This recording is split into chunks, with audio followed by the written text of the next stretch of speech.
Is it working now? Yes, it's working now. Okay. Hello. How are we all? Um, Welcome to season 2 of Marc on Mondays. Just making sure my audio is working. I'm doing it super chill at the moment. I've just had dinner. Close the window. Gets a bit noisy from outside. I'm having some ice cream post dinner.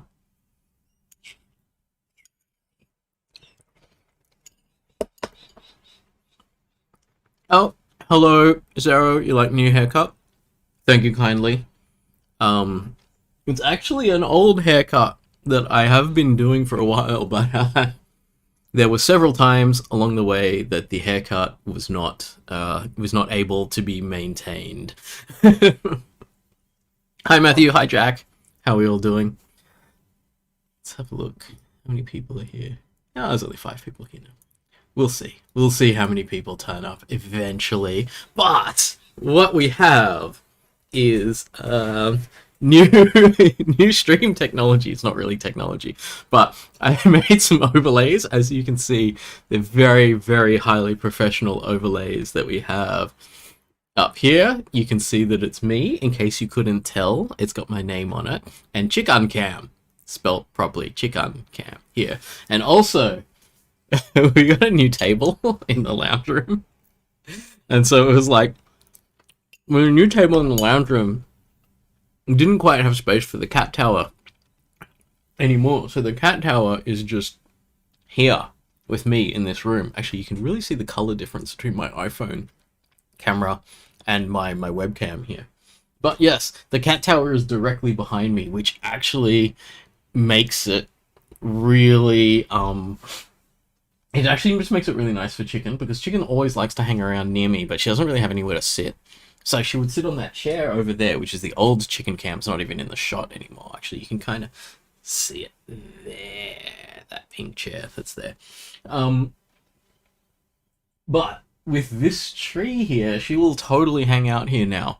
And so she used to, like, you know, scratch on the back of my chair, meow at me and stuff. Like, if you're in a particular era of lectures, there was a time when it was the right time of day for her to want to talk to me.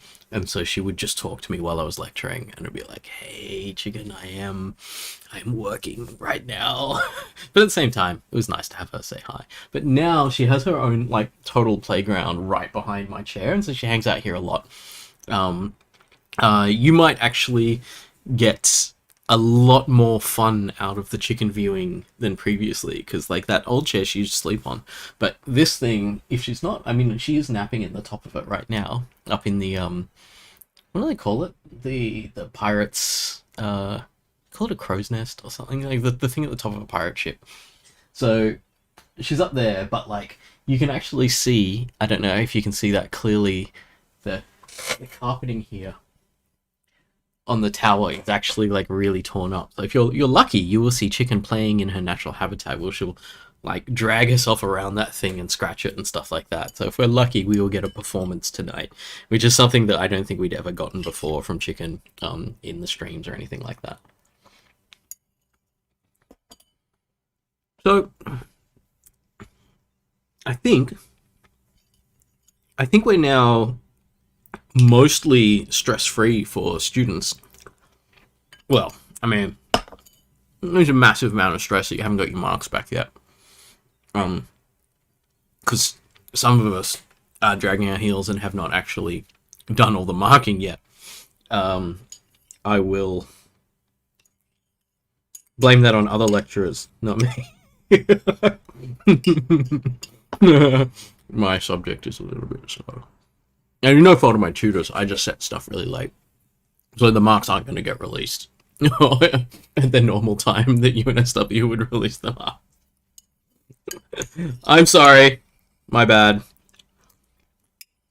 I'm trying to make sure things are done in a particular way, but then also, you know, just sort of experimenting with things, trying to do an exam, or not an exam, but an assignment. I don't know if that actually helped or not, but we'll see. Also, on top of that, like, stuff's going to go into next year and because UNSW's got this thing where like if you've got too much leave built up, they're like you have to take the leave, and you're like, but like I've got work to do, and they're like, no, you have to take the leave, and I'm just like, oh, okay then. So I'm not even back until like late January. I'm just like, what happens to the students that don't have their marks yet by then? And it's like, oh well, I guess if I'm being ordered by UNSW to do things, then I have to follow. Especially if they're going to take my leave and make me take leave, then I'll be like, okay, I will do that then. Oh, there you go. There's a little bit of movement. Someone's... I don't know what she's doing. She's just looking around. This is actually quite new for her. The cat tower's only been here for about a week. And so she's up the top there looking around, looking at my model kits and toys and stuff and going, Hey, say hi to everyone, chica. Hello? It's nearly like she's looking at the camera now. She's like, are there people there? So cute.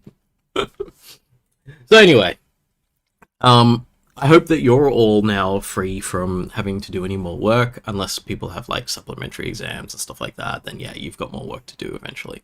But yeah, I thought we'd fire these streams back up, and not sure exactly what I'm doing, but I had one idea of something that might be interesting.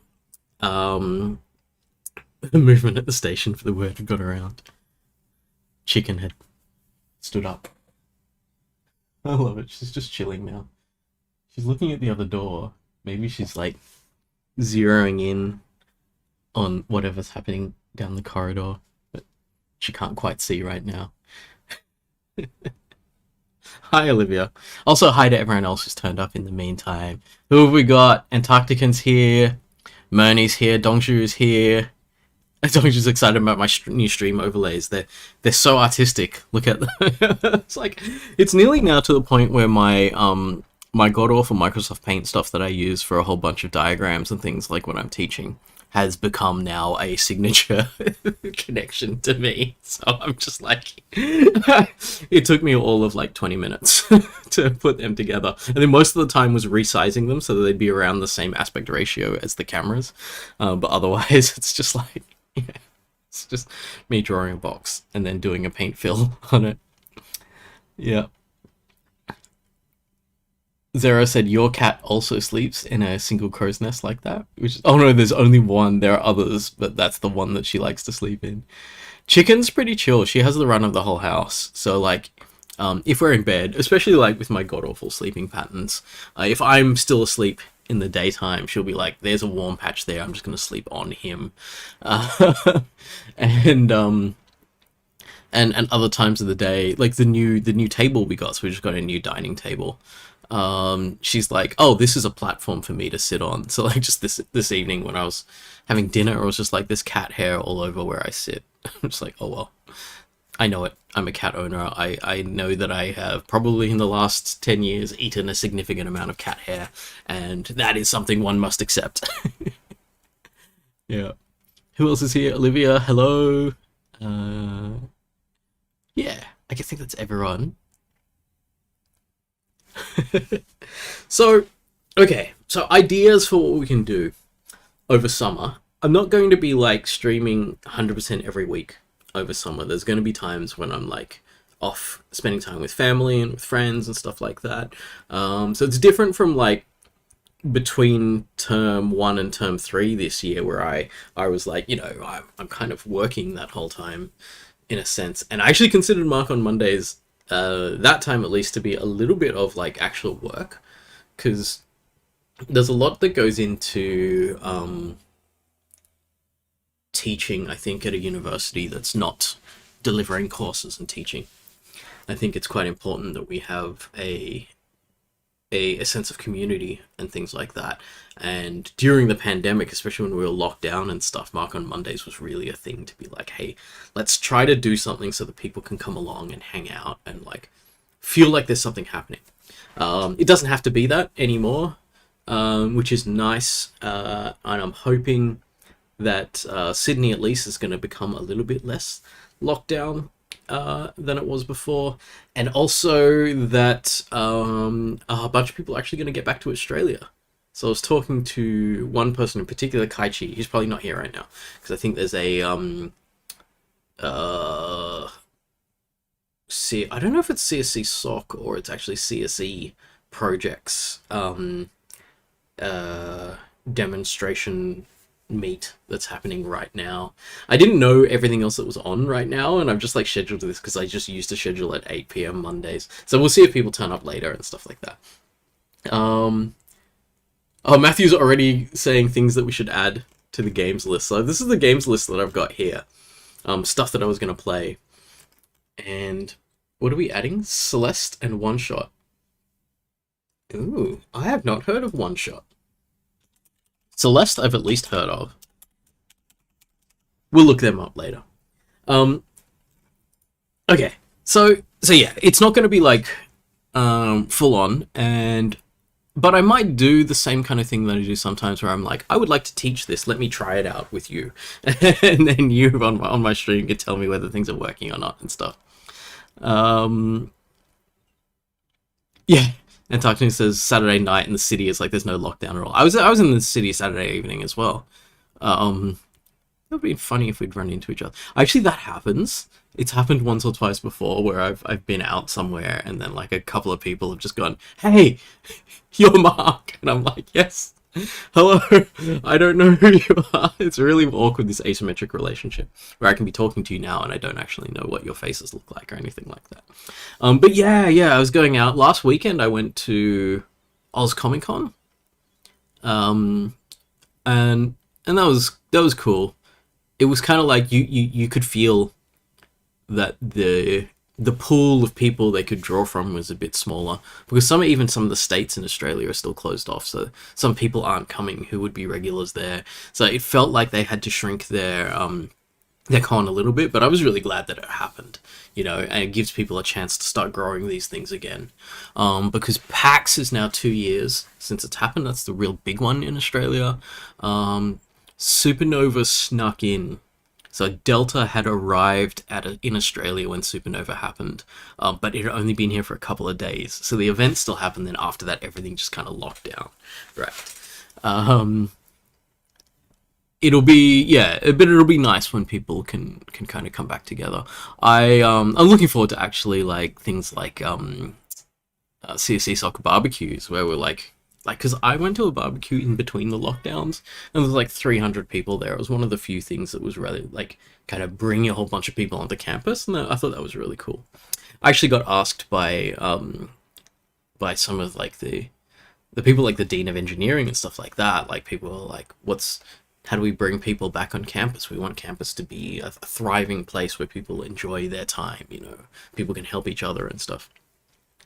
It was good because I got to be able to say, look, the thing that brings in the most people is it's not us, it's not teaching, it's not lectures and stuff like that. We only bring people in by forcing them in, but the things that really bring people in is actually the other students or student societies and stuff like that.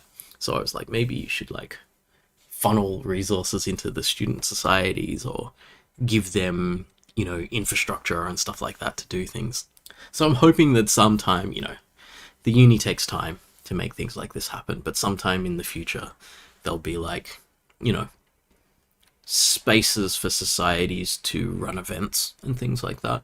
I think that would be super, super cool. I mean, they kind of are already. You can hire out a lot of really good space at uni, and if you're a student society, you don't pay to hire any of that stuff, so it's very, very good. But yeah, okay, so back to back to what I was talking about here. This is an open slate at the moment. What is in Marc on Mondays season 2? So one idea I had is Marc builds a game from scratch. Well, not from scratch, not in scratch either. I was thinking of going through like the whole process. So we will design the game, think about what kind of gameplay it's going to be. It doesn't have to be good, right? I'm not trying to make a good game at the moment. I'm just trying to step through the process because I think that's like the best way to learn is not to think like it is not to try to succeed with your first go. Succeeding first go is based on luck. succeeding on your, say, 100th go is that's when it's based on skill. But you don't acquire the skill to succeed without, 100 failures. So we'll go into this without any kind of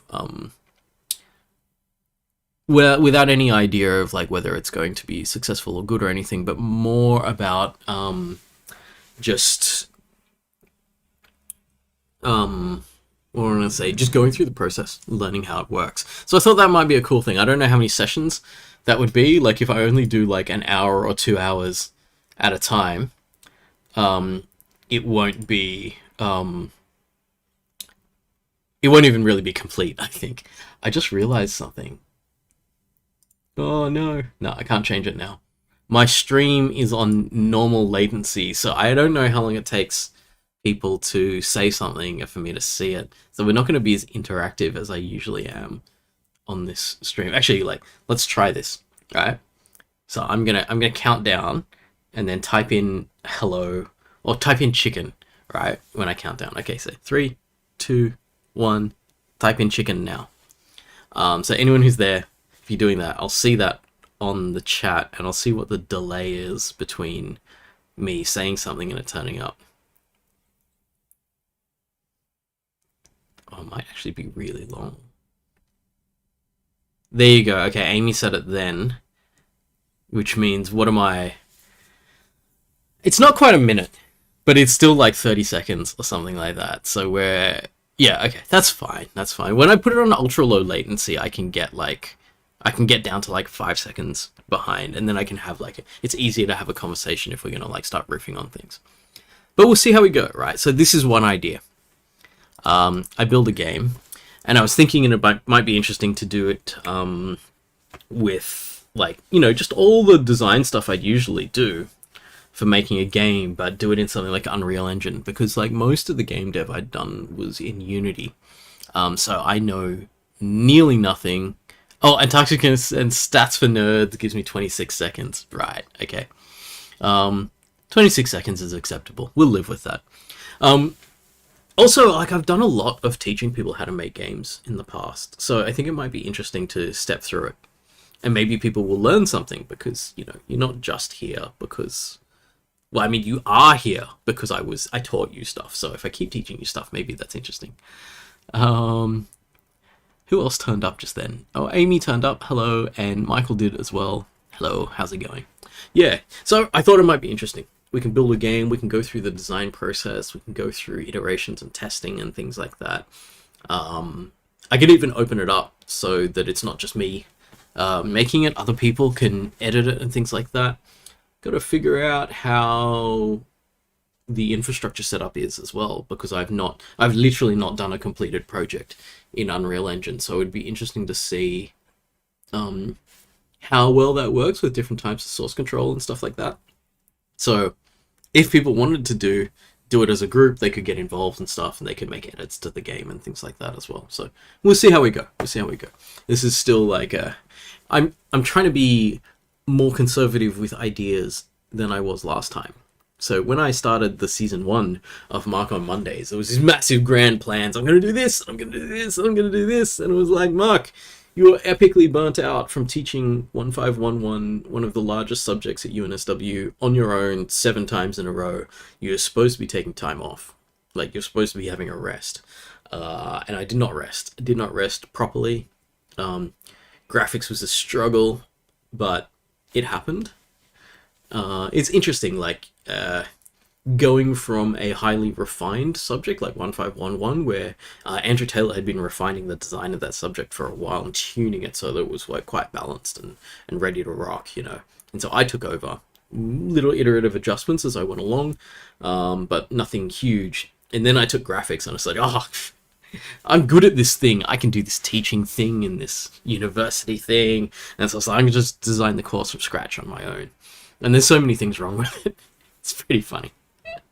I will, of course, go through that. Probably going to talk with my tutors about that. Maybe if I get time and want to put the effort in, I'll do a final survey and ask my students about how the course went and where the rough patches were and stuff, and then do a redesign for next year. So we'll see how we go with that. But I think it's interesting, like, you know, like it's always nice to be at a point where you think you're confident, you know, you think you know what you're doing, you're very kind of on top of your game, and then you have to twist the idea of what you're doing just a little bit, and then how much immediately falls apart from what you thought you could just assume that you're great at, sort of thing. So it was good. I think it was good. It was a humbling experience. I think some people still liked the course, but probably not. I'm not expecting the kind of feedback that I get from 1511. A, third year course, more discerning audience. B, big flaws in the design that I think that I put together for the course. Things that I knew really, really soon after they happened that they should change, but couldn't really change for this iteration. I did a big thing, which I think is very rare, is that I changed the assignment spec for one of the assignments after it had released.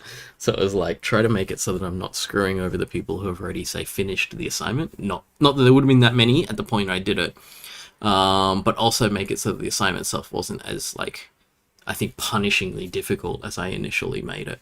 So it was like, yeah, okay, let's see if we can balance this out. I also think that I was buying into this kind of unspoken university bullshit that I really shouldn't have.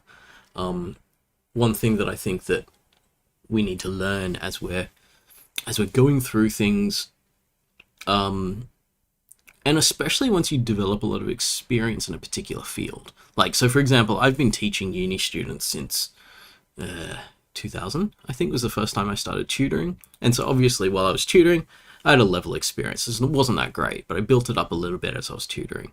And then, like, you know, full-on, full-time tertiary educator for 6 years now, which is kind of like full-on when I think about it. It's like, it's actually been a while, and I've learned a lot during that.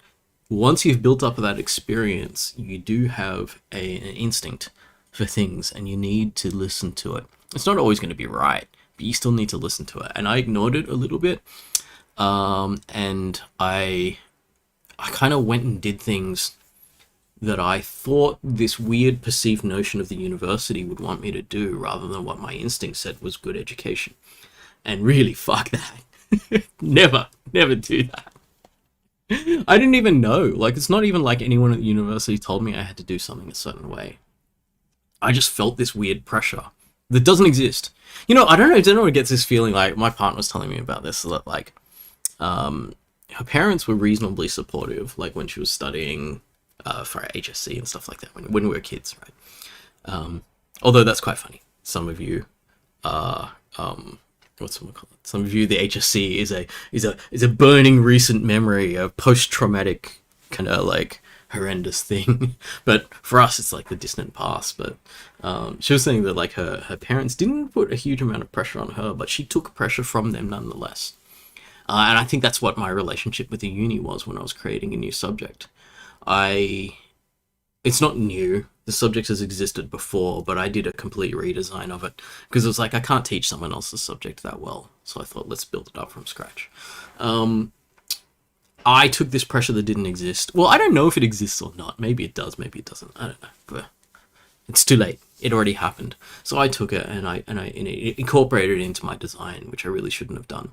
Whereas what I suppressed in order to do that was my own instinct for what and how things ought to be taught. So there's a few things that I took on well, which was like, I'm not going to do an exam because exams are bullshit and I hate them. But that's just me. And some people love exams because you can display your capability in a short amount of time. And if you're good enough at what you're doing, you don't even have to study. You're just sure in your knowledge. You go in and you show what you're doing, and it's great. Those are the same people who think job interviews aren't stressful. We can form a lynch mob to kill them off later. We'll deal with that later. Right. But for me, exams are always, this is super stressful, and I never get as high marks as what I can do if I have the time to really show people what I'm capable of. So I always hated them, and I was like, well, I'm just going to remove them from the courses that I do.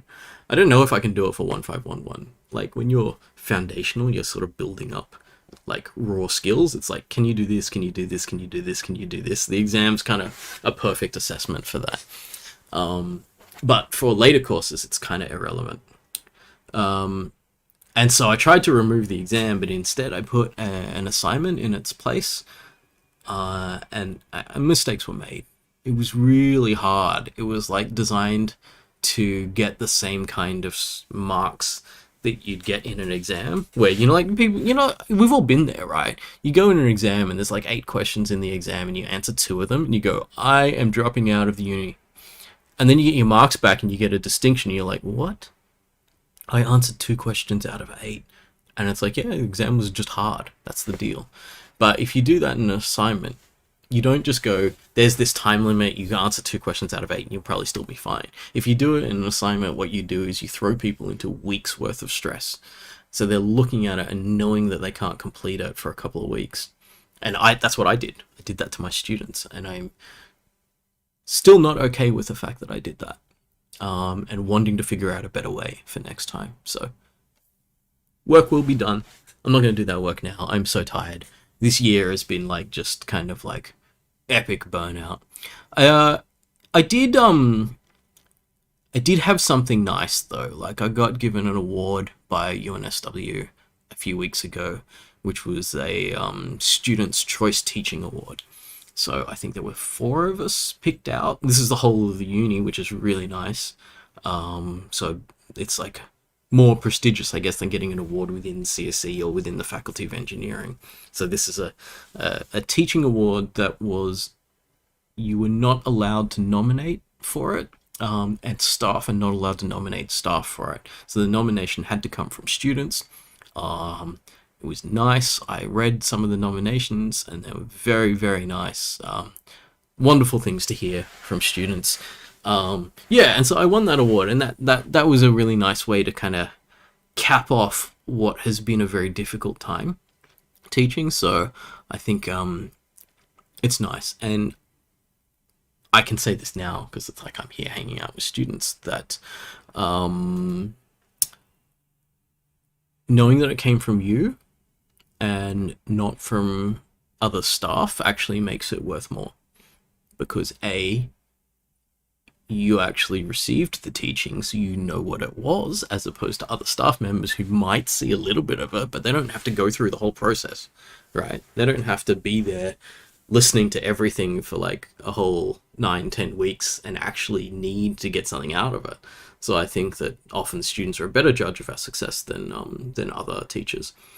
And also that I got nominated by people for this thing. I think it was done through ARC or something, that didn't have to. Like, I think it was a nice thing, is like, you've already gotten what you needed out of the course. And so for someone to come back afterwards and say, hey, we liked what Marc did, and we appreciate the way he teaches, that means a lot to me, because like, you didn't have to at all, whoever it was. I don't know if someone's here. That would be actually kind of cool. You don't have to say anything, by the way. Jack's asking if you can see those awards online ever anywhere. I do remember it was on Inside UNSW. There you go. Historical link. I've been there. Awarding teachers who inspire and engage, as voted for by students. And there's me. That's Merlin Crossley. He's the I can't remember what it is. Deputy Vice Chancellor for Education. He has a role. It has something with Vice Chancellor in the name. And so he was giving out the awards to us. I don't know if this is exactly everyone who won, or someone was from one of the other campuses and couldn't make it there. Yeah. There was someone from UNSW Canberra who couldn't be there. So yeah, there's a little section on me there, and something someone has said about me. They're still anonymous, like it's not necessarily like this person's not going to get called out on this, but yeah, that's nice. What was I going to say? Yeah, it was also repeated at the Faculty of Engineering, like, repeated that I got this award, but it was really funny because I spelled my name wrong in that one. So the people who know me better spelled my name wrong. Like, the people who have actually met me, and the people who have never met me happened to get my name right. Maybe it's because they did know me already, that they didn't have to look anything up, so they just typed it in and then got it wrong. I don't know. We'll see how we go. Yeah. So apparently these are people who uh people appreciate their teaching and stuff. So Ozera said you only recognize me. Is that the same link? I'm not sure. Jack sent a link. I'll put this one in here. Not exactly the same link, I think. Oh, Olivia saw it on LinkedIn. I was wondering if I should put it on LinkedIn. I was joking, like I was talking with people on CSC Sock the other day about LinkedIn, and I was like, what did I say? I said something very, very frank and honest. I was like, it's just corporate bullshit. It's not, I don't believe that. LinkedIn is 90% corporate bullshit. But I thought if everyone else is going to put their corporate bullshit there, I should probably, like, put a brag on there as well. It's like, I think I was saying, like, you know, like people, if someone brags about something on Facebook, then they're just bragging. Which I did also. I did put that award on my Facebook, but just between me and my friends. But LinkedIn is like people brag on LinkedIn all the time to try to maintain their professional standing or whatever. Like, it's the weirdest social media, you know, but it makes sense. People hire people on LinkedIn all the time. Like, it's not like I haven't been buzzed on LinkedIn by people. So yeah, it happens. Although my LinkedIn is like, I look at it once a month, maybe at most. Or if I'm looking for a job, then I look at it like every day. And I put stuff up. But otherwise, yeah. Olivia's like, LinkedIn's such a meme. Yeah, totally. So yes, Marc on Mondays, things we can do. I mean, I did intend a lot of this to be just like, you know, let's sit around and chat. Let's think about what we're gonna do in the next little while. And I think this might be fun to build a game. We can actually start on it tonight. By throwing up ideas and stuff. Zero. My dad exclusively uses LinkedIn to get into arguments with people. I think that someone posted in CSC Sock that I thought was really funny was like LinkedIn shit posting, and that was really funny. So people telling stories that are obviously not true about about them being wage slaves to Amazon and Jeff Bezos giving them a $5 Amazon voucher and shit like that. And it was so funny, the responses who took it seriously. And it's like, this can't be true. Like, you definitely wouldn't have that happen. It's like, oh, you just outed yourself as not getting it. You know, the joke is sailing over your head. And you did it in a professional setting as well. So everyone's going to look at you and just go, oh, I don't want to hire someone that can't get something that's that obvious. You know? It's like, yeah. Maybe it's social media that you can't wear pajamas for. I reckon you can. I think it was really funny that this day, like, I think I was the only person in a t-shirt. This is the most chill group there, because this is the chosen by students, educators. Everyone else there was like in suits and stuff. It was so formal, and I was just like, what the fuck's going on? It's really, it's really funny because I talk really honestly on this stream, and I don't know if like anyone else is gonna watch this. It's so funny if the people there were watching this, and I'd be like, you know what, you look kind of stuck up to me. I should stop. As I'm saying, I shouldn't say things, and I'm just continuing on the same stream. But it was really funny because I was hanging out with Thomas Britz there, and he was like, I thought I should wear a suit. You know, he was like, I thought that maybe this was like a big deal and I should wear a suit and stuff. And now I see you in a t-shirt and I'm just like, oh, I should have, you know, I could have done that. And it's like, it's cool, man, just chill. But like, yeah, that was fun. I was like, that was the first time I met him in person. So it was really, really cool. And I had lunch with him afterwards. I think people have seen, oh wait, where's that image? Let me see. Here. Lecturer's meme. Sounds like one of the students did this. This is very, very nice. No, whoever did this is very, very nice of you. So I think the three of us are pretty popular with students. We met at that award ceremony because it was the end of this education festival. Thomas was getting a pretty big award at that thing as well. And someone memed that photo that I took when we had lunch together. I was like, thanks. That is very nice of you. A little creepy, but nice nonetheless. Yeah. Moni says LinkedIn just devolves into repeating synergistic management solutions over and over again. I worked for Microsoft and Bill Gates personally stole my kidneys and liver. Ian Jacobs intently taking notes. Ian Jacobs will not be taking notes anymore because Ian Jacobs has just finished his tenure time or whatever. He's no longer the vice chancellor of UNSW. He is now, I don't know if he's already left for the UK because he had like a lot of family responsibilities that he was doing. So he's already gone. But someone named Attila Brungs is coming in. So we'll see. Changes will happen. But I assume that, like, you know, when you're looking at it from a student level, these changes come in pretty glacially slowly. Except for the whole trimesters thing, that came in like a fucking freight train. But, you know, the other things, we'll see. We'll see. We don't know exactly what he will do yet. Oh, Alex likes that image of us. Thinks it's iconic. I should actually send that photo to the other two. Oh, it's so funny. I sent them the meme, the edited photo, but not the actual photo. I should send them the real one, but I'll do that later. Oh, the giving vouchers thing happened at some university. I remember that when UOW, Uni of Wollongong, gave $50 vouchers in place of proper vaccine leave. I thought, yeah, vaccine leave, you're supposed to get sick leave for that. Yeah. So who knows? Who knows where UNSW goes? In the future, we will take that ride and see what happens. Or some of you won't. I did see. Oh, someone hopped down. Hello, chicken. What are you doing?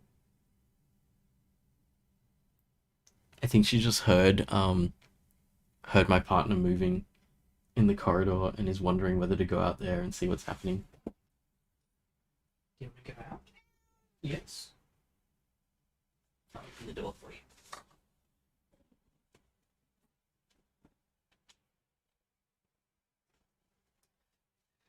Not sure if she's going or not. Actually, she can get through.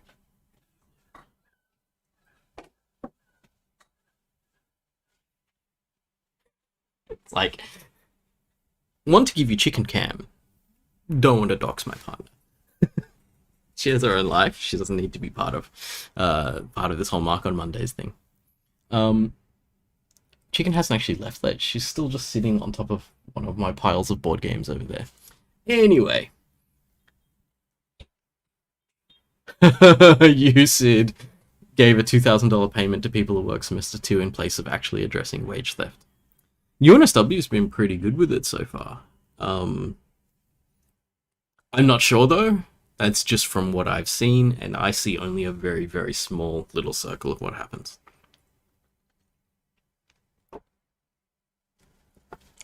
But yeah. Oh, Abraham's here. Hello, how's it going?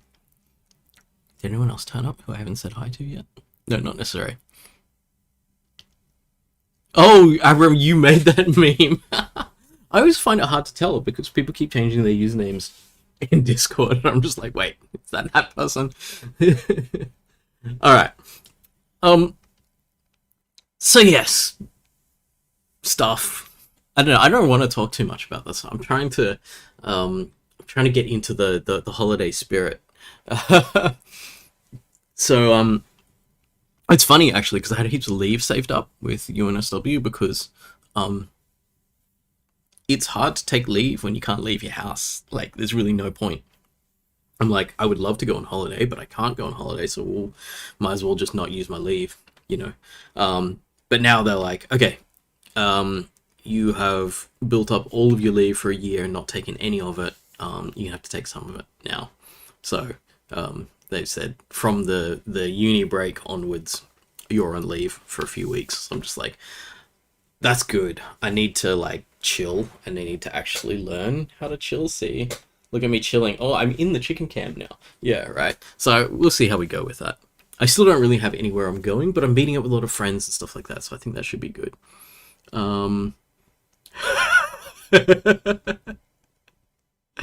Hussein, Mark trying to not say anything that gets him fired. Oh, well, look, you know, I had a chat with one of my students the other day who has just gotten a graduate job, and they're getting paid more than I am. And I was just like, the fuck? Like, how? I was just like, then again, looking back at it, I was like, oh, wait, I'm an academic. Yes, I can see how he's getting paid more than I am. It's because it's really easy. So I look forward to, especially because now that I've been at Uni New South Wales for 3 years, a bunch of my first students are starting to graduate. So I think Michael was here earlier. I think he's already graduated, moving on. So there's going to be a couple of people who are moving on. It'd be interesting to see where everyone goes. I always really, really want to see how my students are doing when they get to make their own decisions. You know, they get to move off and do things, and whether anything I taught them actually makes a difference or not. You know, so I hope that I helped set people on a track where when they start really making their own decisions and things like that, they go, all right, I got a lot of teaching from a lot of different people, and a lot of it's quite meaningful beyond just the technical bits and bolts. Sometimes I say things and I'm just like, what was that? Bits and bytes, I guess, of just raw programming, and then what we actually teach, which is like how you're going to think about what you want to do in your life and stuff like that, which is, I think, potentially more important. Michael's like, yes, have finished uni, it's nice getting paid, discovered I like money, not free labor. I had funny moments when I first started getting paid. So I went straight into a full-time job. Oh, this really, really funny moment, actually, because like I got a job, and like Michael here, started working pretty much, like, I don't think I even waited until January the next year. I started working immediately. And so I was like, I accepted the job positions and started working in it. And my dad was like, hey, you've done really well. You finished uni. It's time to, you know, like, you could relax now. And it was like, there's a reward. I will chip in if you want to go overseas. Like, I'll give you some money to help you buy a plane ticket to go overseas and stuff and go for a holiday. And I was just like, ah, shit. I just accepted a job offer. And he was like, that's good, you know, congratulations and everything. Don't worry about it. You can do it later. And I was like, man, I could have used that holiday. That would have been a lot of fun. So I hope, Michael, that doesn't happen to you. Or if it does, that's still a nice thing. If someone, I don't know, wants to reward you for finishing your educational career, I feel like that's nice parenting, you know. They wanna say, hey, we're proud of what you've done. You're now a self-sufficient human being. You can go out and do whatever you want. Zero said organize a reunion for 10 years from now. That would be really, really cool. I wonder if Richard's ever done that. Got invited. There'd be so many thousands of people who would have to get invited to that. It's funny, actually. I don't think Richard remembers me from when I was a student, but then I don't know if I'd want to be remembered from when I was a student. I think I may have been memorable not for great things. So we'll see. So if any of you are going to be memorable for not doing great things at CSE, I look forward to seeing you in 10 years' time. Hi, chicken. She's on the play platform. That one in the middle is where she... Oh, she's doing it! Yes! It's the scratchy play! Are you gonna do it? No, she just stopped. She was about to, and then she just stopped. Oh well. Michael's saying a bit risky going overseas at the moment. I assume you meant overseas. Yeah, I don't think that now is a great time for a holiday. I think maybe 6 months' time. We'll see how things are going. We'll see if Unicron eats the Earth. If you don't know what I'm talking about, let me show you. And I understand that people might not know what I'm talking about because the thing I'm referencing is from 1986. Unicron, the giant organism that floats through space eating planets. It's from Transformers. These isn't even the good photos of it. There's good gifs of this. Oh yeah, this is the one.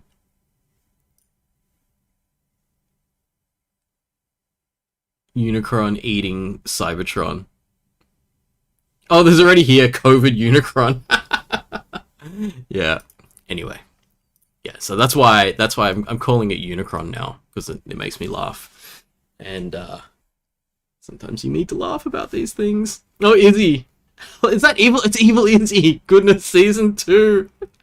It is in fact season 2. Marc on Mondays. Welcome back, and for anyone who's just joined us, here is the new Tower of Chicken. Chicken! Don't do that. That's NSFW. It's UNSW, not NSFW. This is not an OnlyFans. Now she's pole dancing. I knew she was going to do that. I knew at some point she was just going to aim her butt at the camera and start licking it.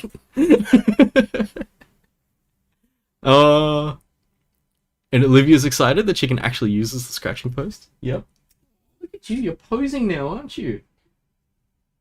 I'm so glad I didn't actually put this here, my partner put this here and just thought, hey, this would be a nice place for Chicken. Oh, do you want to shake hands? Okay. She does this hilarious thing she does when she wants attention from us sometimes, where she'll reach up and she just pats us. Like, she just puts a paw on us, and I was just like, what kind of cat are you? She's like, no, I'm the human, you're the cat. That's why I'm patting you. It's pretty funny. I think I've posted photos of that in the past.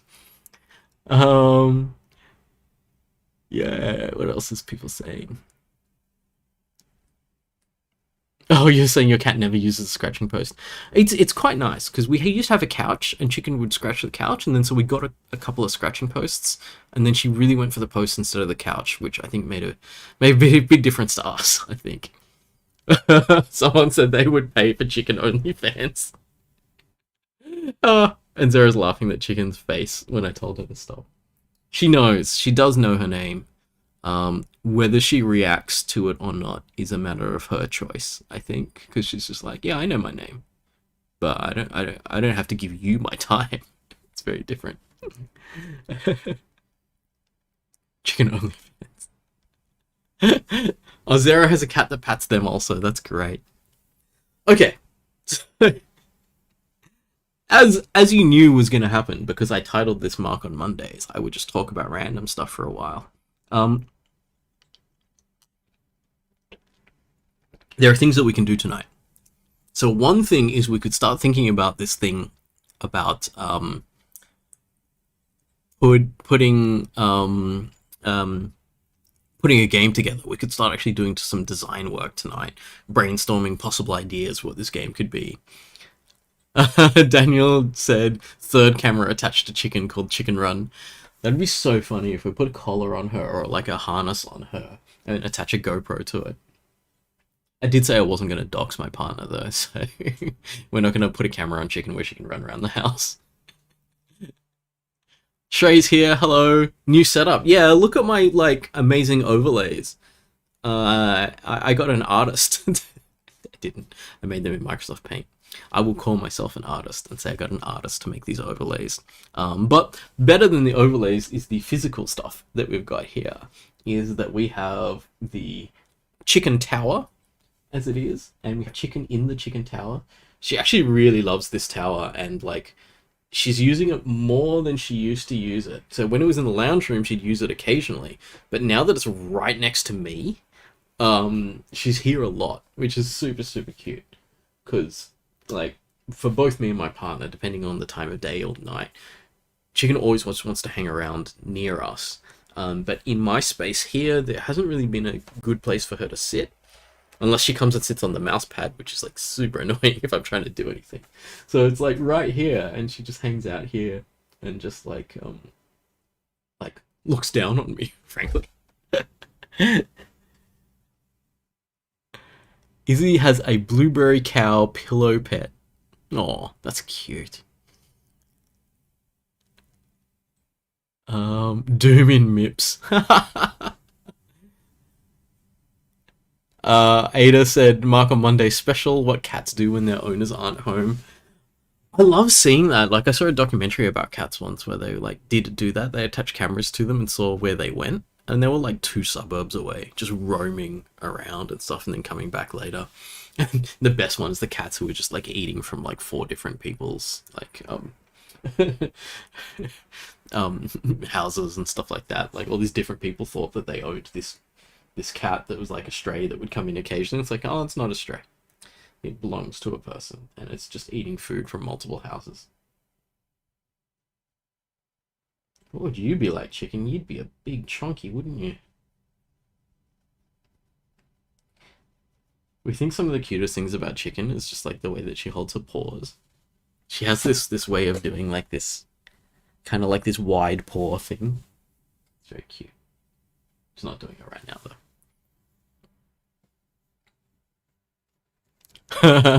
Bets on chat forcing Mark to make a chicken themed game. I'm open to that. Apart from the fact that we are not animating a cat, because 4-legged. I'm not animating anything, frankly. Like, gotta stick to something that I'm actually capable of doing. Having said that, we could probably like steal some assets from somewhere. So that's one option. The other option is just play some games.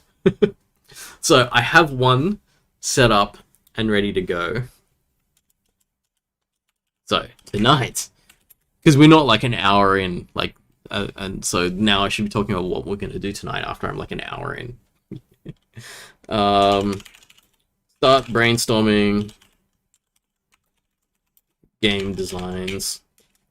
Play Subnautica. So I have Xbox Game Pass, and I don't have much stuff installed at the moment because don't have that many hard drives.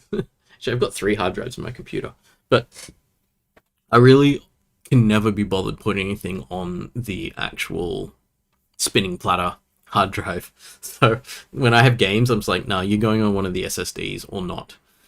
So I've got the super fast SSD, the one that sits on the motherboard, and I've got an older SSD that's just plugged into a SATA cable.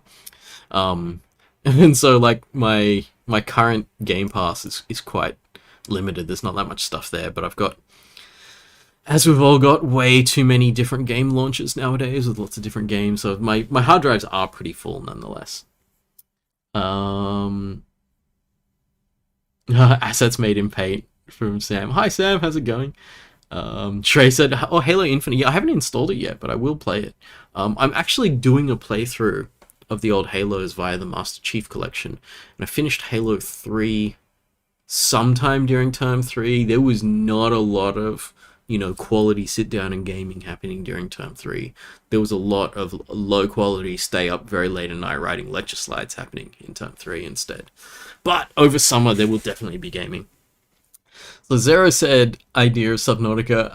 Abraham's saying Minecraft for Windows. I think I've got both Minecrafts installed, so I could probably just delete this, because I think I've got the Java edition installed somewhere else.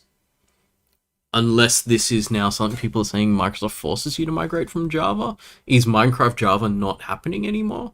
I don't know. I actually don't know if I have 2 versions of Minecraft installed right now. I probably do, but we'll see how we go. Daniel Jones is asking, is Subnautica worth it? I think it is, especially if you're going to get the Xbox Game Pass to get Subnautica. It's then very, very cheap. I haven't played it much yet, but I really liked Satisfactory, and I think it's in the same genre. It's definitely not the same game, but in the same genre of games. Logan ordered an Xbox Series X Halo limited edition. You haven't picked it up yet. Oh no.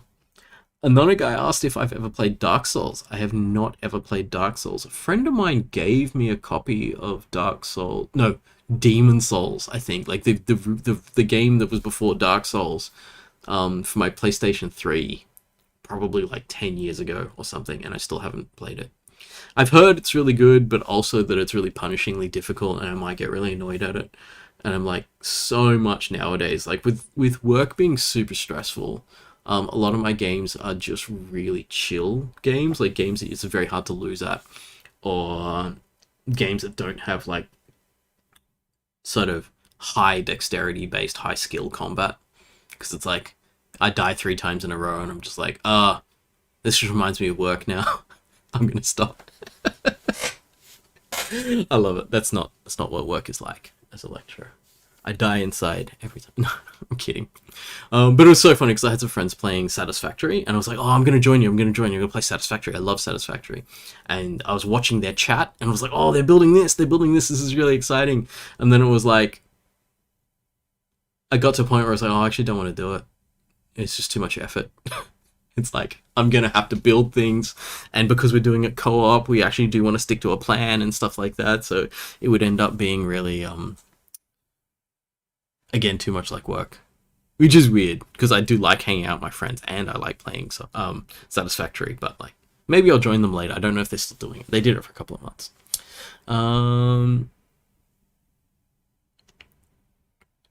People are saying Minecraft for Windows is useless, and the Java edition is still separate, so I'm just going to remove this right now. Cool. Because I'll have the other one installed, because I think I was playing the Java one when I was playing Minecraft with all of you before. Mark, you should play that computer science game. Wait, which computer science game? There's a few of those. Oh, Olivia's asking me, low-key irrelevant. You have triggered me now. I'm going to talk about it. What is my thoughts on It Takes Two winning Game of the Year? I have thoughts, and they're very funny. So let me throw thoughts at you about It Takes Two winning Game of the Year. The level of innovation and exciting development in AAA gaming is so low than just having 2 people in a game together is considered innovative and revolutionary. That's my hot take. That's my spilling the tea hot take on It Takes Two. I didn't mind it as a game, but I think that the idea that it's like, because it's really marketed and pitched as this game for couples in a sense, where it's like, you've got this relationship thing and you're trying to work together as a team to make this thing happen.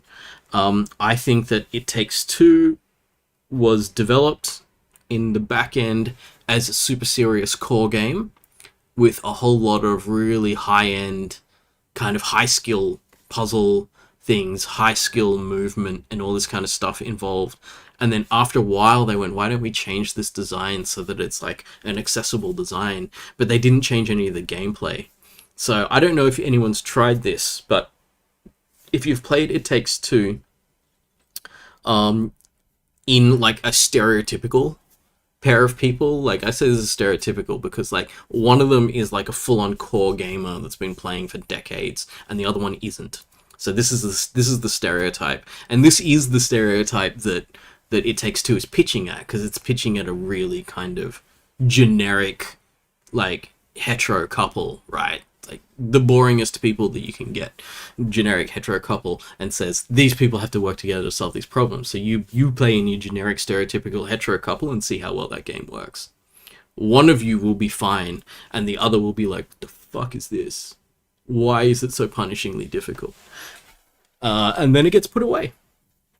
And I think that if you looked closely at the kind of completion rate for the game, I reckon it'll be very low. I don't think it I don't think it lived up to what it suggested that it would be, like a game for like normal people couples to play together.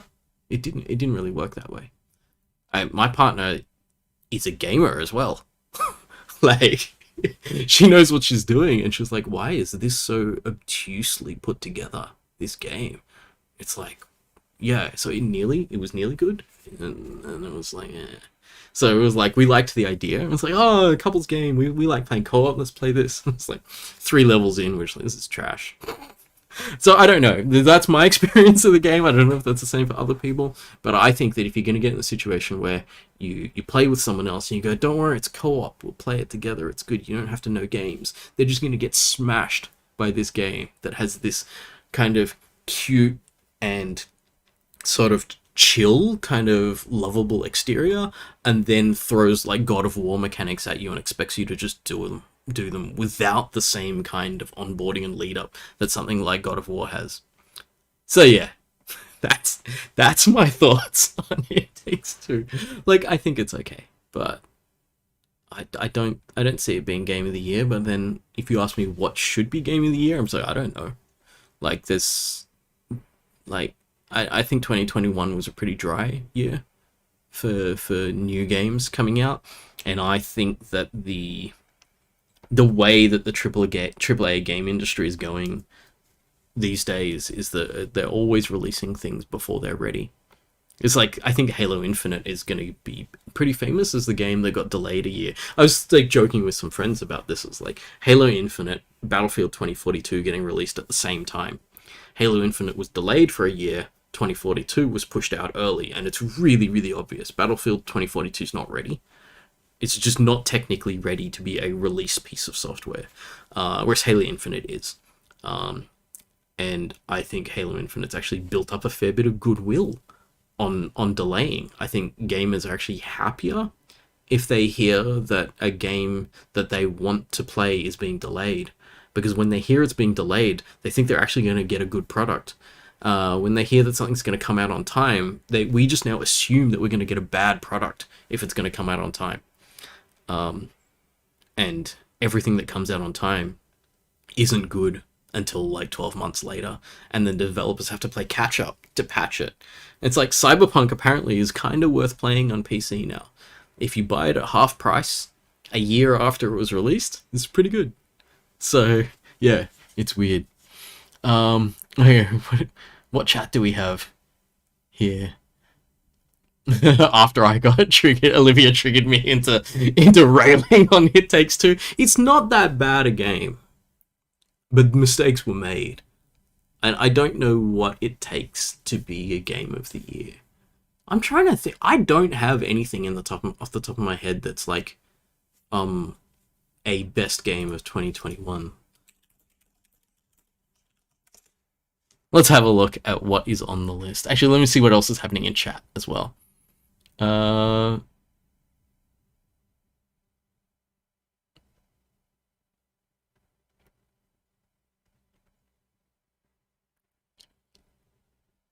Cobra says Shenzhen IO feels like work disguised as a game.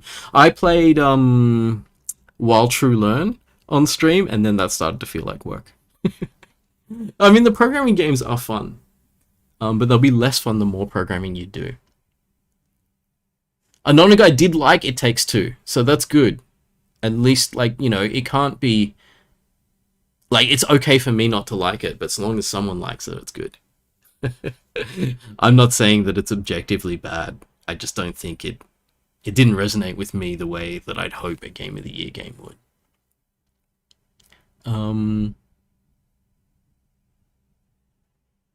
Oh, and even problems of synchronization over the internet to play that game as well. Param said, oh, hi Mark. Hi Param. How's it going? You know, Game Awards has fallen when Cyberpunk gets nominated for awards. The game being sued by its investors because the quality of the release was so bad that its investors did not consider them to have followed through on actually releasing a product. It's pretty bad. But also Shrey saying Cyberpunk is an amazing game. The graphics alone deserve an award. I thought the graphics and the world building were great, but the stability caused me issues. I lost my save game after about 40 or 50 hours in, and I was like, no, what am I going to do? And then I just put it aside and didn't play it for 2 months, then went back and finished it. And I was like, great. You know, like, I wanted to get taken on a story. And it sort of did, but sort of didn't really get there for me.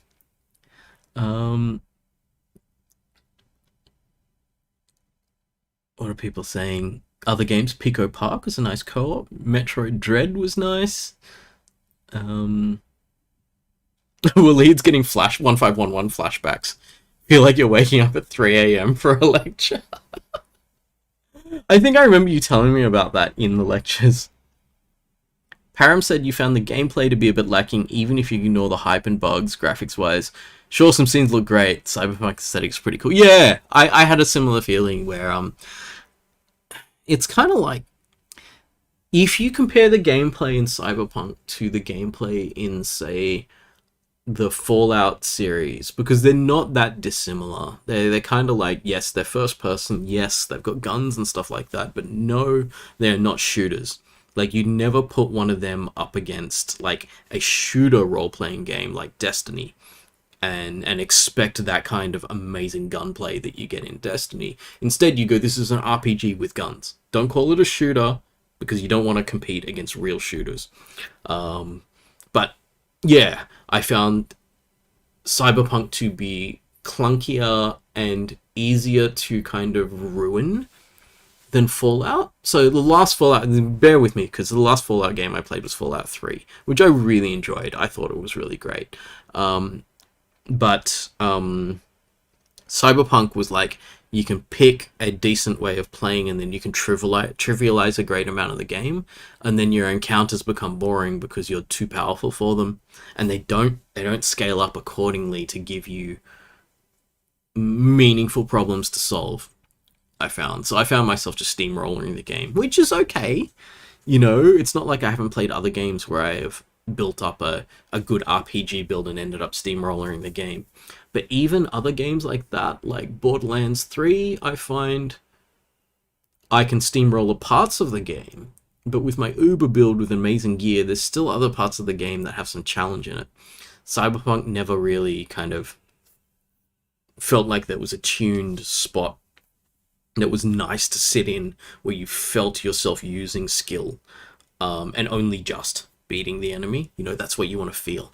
That's that kind of like, you know, we talk about flow and that kind of gameplay flow, that kind of thing. I think that's important. Cyberpunk had aesthetically amazing stuff, but it was missing some of that. I think personally I might need to go back and play some of the Witcher games and decide whether that's a thing or not. Whether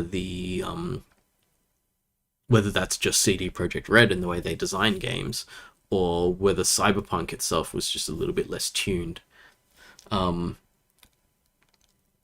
I just figured out what I thought might be Game of the Year.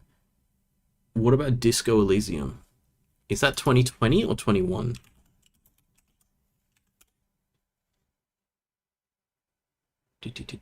Oh no, that was 2019? What? Okay, I just, like, years have happened and I haven't noticed. I don't know if anyone else has had the same thing. But yeah. What else came out? I'm just looking at stuff here. Psychonauts 2 was apparently interesting. I haven't played it yet. I mean, like, it's been out that long, has it? Or is it just like another thing that's been out for months and I haven't noticed? Deathloop was one of those things that was kind of hyped, and then when it came out, it was like, okay, you know. What else is here? I've heard that Guardians of the Galaxy is acceptable. I love how that's a recommendation to play something now. That's acceptable. Wow, there's nothing here. I mean, Valheim's kind of cool. Maybe 2021 was really, really affected by the pandemic, and so a lot of stuff that had been developed over the last few years was really slowed down, and they'll be coming out in 2022 instead. Back 4 Blood was pretty disappointing. Far Cry 2 is just another carbon copy of earlier Far Cry's. Just being really insulting to lots of games right now. Nier Replicant, there you go. There's a good game series, but I have not played Nier Replicant, so I don't know. Monster Hunter. It's really kind of open for games to get. Ooh, Outriders. I played a lot of Outriders. It's worth playing now. It's more than worth playing. It's actually like, it's a good game now. But there's no way it can win because it took what, 8 months before it was a good game. It again was released too early, like many other things. I'm not seeing anything in this list here that is screaming Game of the Year. Forza? Has anyone played it? Looks really good. graphics wise, I have no idea how it plays. Yeah. And Halo Infinite came out too recently to get onto the list for the Game Awards this year. So, yeah, there you go. Maybe Resident Evil Village should win it. I haven't played it. I haven't played a Resident Evil since 4, I think, so it's been a while. Oh, it would be really funny if, like, Mass Effect Legendary Edition wins it. It's like, here's a game that was actually made 10 years ago. All I did was update the graphics. It's still better than anything else that came out this year. Oh, that would be so sad. Shitake, oh hi Shitake, said, unfortunately AAA gaming is more focused on marketing than gaming, honestly. Yeah, I would agree with that. It feels like that at the moment. What else are we saying? Quick Fix and Chill is saying, have I ever played Skyrim? Yes. I would say that I have dabbled in Skyrim, as in, like, I played it and I had about 60 hours in the game, which I think is barely scratching the surface of a game like that. Skyrim feels like you know Skyrim after, like, 200 hours in the game. And I wasn't prepared to commit. I liked it to a certain point, and I thought it was cool. Part of me wanted to explore further, but not grind to explore further, and then I just kind of let it fade out and went off to play other games. I do like my RPGs, but I like my RPGs a little bit more action than that. I've discovered that the genre that I love the most is the shooter, which, when I said it to friends who didn't know the word, they were like, dude, that sounds, that's a weird word. Schluter. It sounds really odd, but there's the shooter looters. So I think if I look this up, it will come up. Wait, maybe not. Oh, fine. Shooter looter or looter shooter. Looter shooter. Best looter shooter games out. Well, this better be good. No, I'm not going to disable my ad blocker. Okay, they put Necromunda on the list. It is a shooter looter that is out. Maybe there are only 17 shooter looters that are out, so that's why this made it on the list. I don't know. This is interesting. I don't know a lot of these. Division 2 I've been playing a lot of because it's just an easy game and it's grindy. So that's why I've been playing it. There's a lot of these I don't know, which is interesting. Risk of Rain I played heaps with my friends, but I didn't get too deep into it because roguelikes I can play for a certain amount of time, but I can't commit my whole life to roguelikes. They're harder to get into. Borderlands 3, I think people already know my relationship with Borderlands 3. I think 20-ish, 25-ish days is the measurement in Epic Games for how long I've spent in that game. Deep Rock Galactic is great. If Deep Rock Galactic had come out in 2021, it would have been able to win Game of the Year because everything else is bad compared to this game. This, if you've got 3 friends who enjoy kind of semi-comedic co-op, especially in like a procedurally generated sort of slightly random, so you got to allow that the randomness makes things very hard or very easy sometimes. This is probably one of the best games out there in terms of like those 4-player co-op style Left 4 Dead-y kind of games. This is very different from Left 4 Dead, but super good game. I highly recommend. So I think this is way either I will shit on games or I'll say highly recommend. Shadow Warrior 2. This is so weird. How are they like? I no longer recognize this list as being the best shooter looters because there are some weird choices here. Gunfire Reborn I've been meaning to check out. It's in development, it's in early access, but I haven't really gone that close into it. Warframe is a classic. Has been one of the best games in existence for I don't know how long it's been, the 15 years it's been in constant activity. I'd say that it's the blueprint for how to do a long-term live service game that people will actually enjoy for a very long time. So I've got a few hundred hours in this mostly from earlier on, but every few years I go back and I go, oh, this is great. Reinstall it, and then eat up all the new content that's happened since the last time I played it. It's like having a whole nother game. It's pretty cool. I don't know a lot of these. Well, I know this one. Destiny 2, I think, has some of the best gunplay in games. But I'm biased because I sort of really loved Halo. Halo came out when I was a uni student, and then since then, I've played them all, and I like their style of gameplay, and Destiny 2 is the company that made the earlier Halos and then left just before, well, as obvious you can tell, Halo went bad somewhere around Halo 4 and 5, when the new company was just trying to figure out how they were going to make Halo, and that's fine. It's tough to pick up a franchise that's been so universally successful and then be expected to continue it, but also be expected to somehow place your own mark on it, and I don't know how you expect people to do that. So it dropped off around Destiny 4 or 5. Halo 4 or 5. And that was when Bungie went off to make Destiny. And Destiny 1 and 2 were great games. Destiny 2 was like, I'm not sure what it's doing now.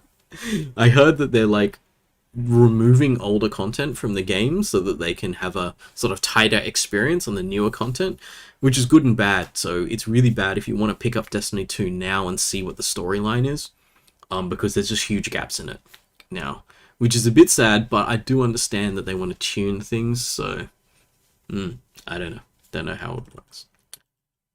From Space, I don't know this. Simple top-down science fiction shooter. Very weird. Hand cannon virtual. This is such a weird list of looter shooters. It's not exactly what I would have expected. I thought I would know the names of everything on this list. Anyway, I don't know why I'm doing random things like this now. Okay, so what other things have people been saying? People talking about Cyberpunk. Stability, lack of RPG features, under-delivered promises. Yeah, that made a lot of trouble for Cyberpunk. Daniel's also saying that No Man's Sky went through the redemption arc. Yeah, I've been meaning to pick that up because it's on Game Pass, so I can pick it up for free now. Well, free, close enough to free. It's weird. I don't understand how Game Pass is charging us so little money, and us being able to just download and install like $100 games. I finally played Marvel Avengers. I was a little afraid with the reviews. Played it for a bit and was like, okay, it's alright. But it didn't grab me. So I knew that maybe I was playing it because I love Marvel. It's the same way I'm probably going to play Star Wars Jedi Fallen Order because I love the franchise, and then like I'll go off and play other games afterwards,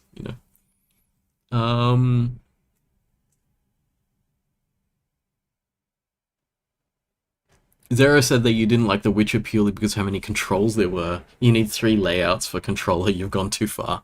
Yeah, it's tough. I think trying to make things with a lot of features, but a simple interface to find those features. There's a whole lot of work that goes into just raw user interface design. So this is like back in the computer science world. Not that games aren't computer science. Less science, more entertainment, computer entertainment rather than computer science. But I mean, like, most people making games are computer scientists one way or another. But when we're talking about raw interface design, the ability to use a controller and actually make it work for a game, I think is something that does take really specific interface design skills. Hamish said that you just started playing Disco Elysium today. So this was before when I was talking about Disco Elysium. And it was 2019. Yeah, I'm so far behind on that. Also, I haven't finished that game. So I'm still in it. But I haven't even got it installed at the moment. It's got too much stuff. And it required too much of my brain. I feel like my job has sapped so much of my brain over the last few years that now when I'm playing games, I need things to be really kind of brain dead. So I'm playing The Division. It's like Division and Borderlands and stuff like that. Those games, sometimes they allow you to exercise your brain sometimes, but they also very much allow you to not if you don't want to. Whereas Disco Elysium, I think, I would do it an injustice by not paying full attention to it. That's the way I would like to talk about it. I think it's a really interesting game that I want to go deeper into when I have the spoons to actually be able to spend on it. Shrey's asking if I've watched Arcane yet. I haven't. I don't sit down and watch stuff very often. I think my entertainment's more often interactive instead. But I will. I've been told by several people it's definitely worth watching, so I'll get to it eventually. Jack was saying things about Loop Hero, Luck Be a Landlord, and Unpacking. Good indie games, yeah. I played a bit of Unpacking. It was so funny. My partner was looking over my shoulder and just going, I don't want to play that game. I was like, what's wrong? And she was like, that looks like work. It looks like... So we have boxes in our apartment here. These boxes moved in with us when we moved into this apartment. That's before we got married. It was like, I don't know, 15 years ago, I think we moved into this apartment before we got Chicken and Bee, our two cats at the time. Chicken's gone, hasn't she? Oh no, she's just on her normal... Hang on a second.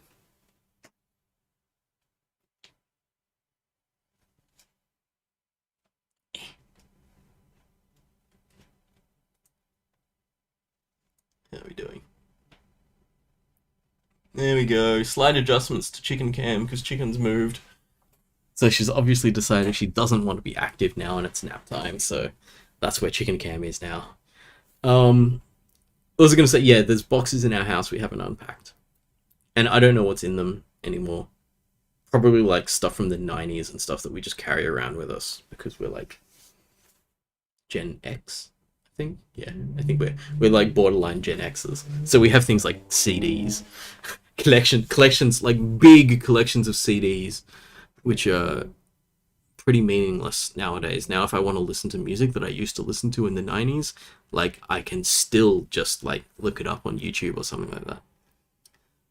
Yeah, so it was really funny because she saw Unpacking. She's like, I'm not going anywhere near that.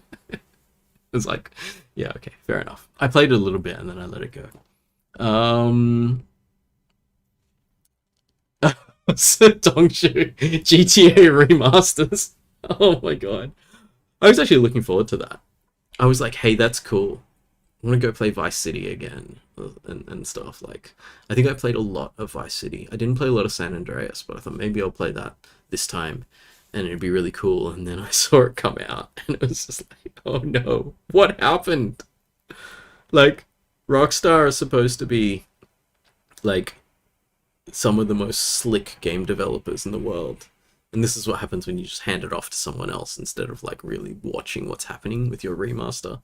So now it looks like a really kind of low quality cash grab where I don't know if it was intended to be that from the beginning, but it looks like it now. So it's just kind of like, yeah, whatever. I'm not going to bother. I got a free copy of GTA 5 on Epic Game Store, so I could play that instead if I want to. At some point, maybe I will. But I'm also kind of like, when I don't like a company, I'm not going to play their games. So if they redeem themselves from the debacle that is the GTA remasters, then maybe I'll think about it. They've got some really kind of odd monetary practices as well, where they shut down modders in the on the way to releasing the remasters. And it's like, you didn't have to do that. You didn't have to kill off like projects that were in the community on the old versions of the game just because you wanted to release remaster. You can embrace that kind of spirit, you know, because they're your audience. But they didn't do that. So I'm a bit like, eh. It's like Blizzard. I'm just like, not playing any of your stuff until you like sort out your openly toxic work culture. I say that with the full irony of the knowledge that I'm playing an Ubisoft game at the moment. I'm just like, I've just gone from one super toxic company to another. I'm just like, maybe I'll only play Borderlands from now on.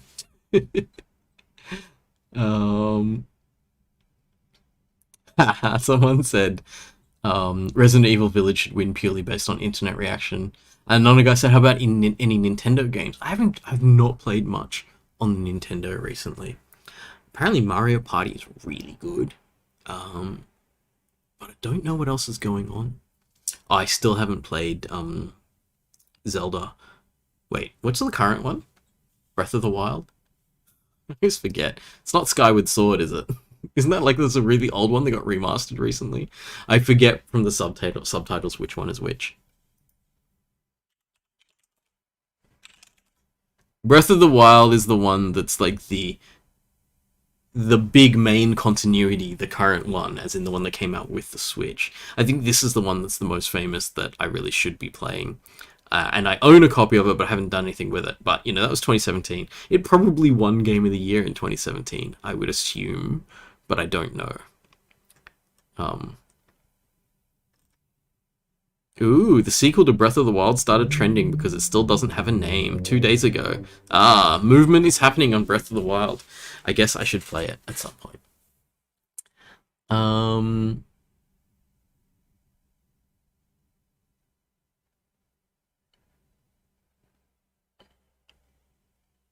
Little Nightmares 2, someone is saying.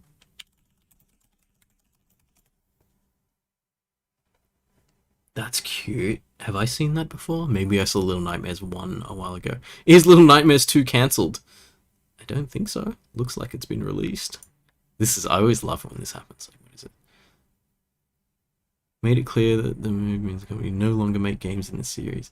Oh. The studio itself does not want to make any more games, but the publisher still owns the franchise. So they will probably make more games. Yeah. That always turns out well. What else are people saying? See if I can catch up with chat. Hamish has been thinking about getting Deep Rock Galactic. It's $45 on Steam. Do you know where it's much cheaper than that? Pretty sure it's here.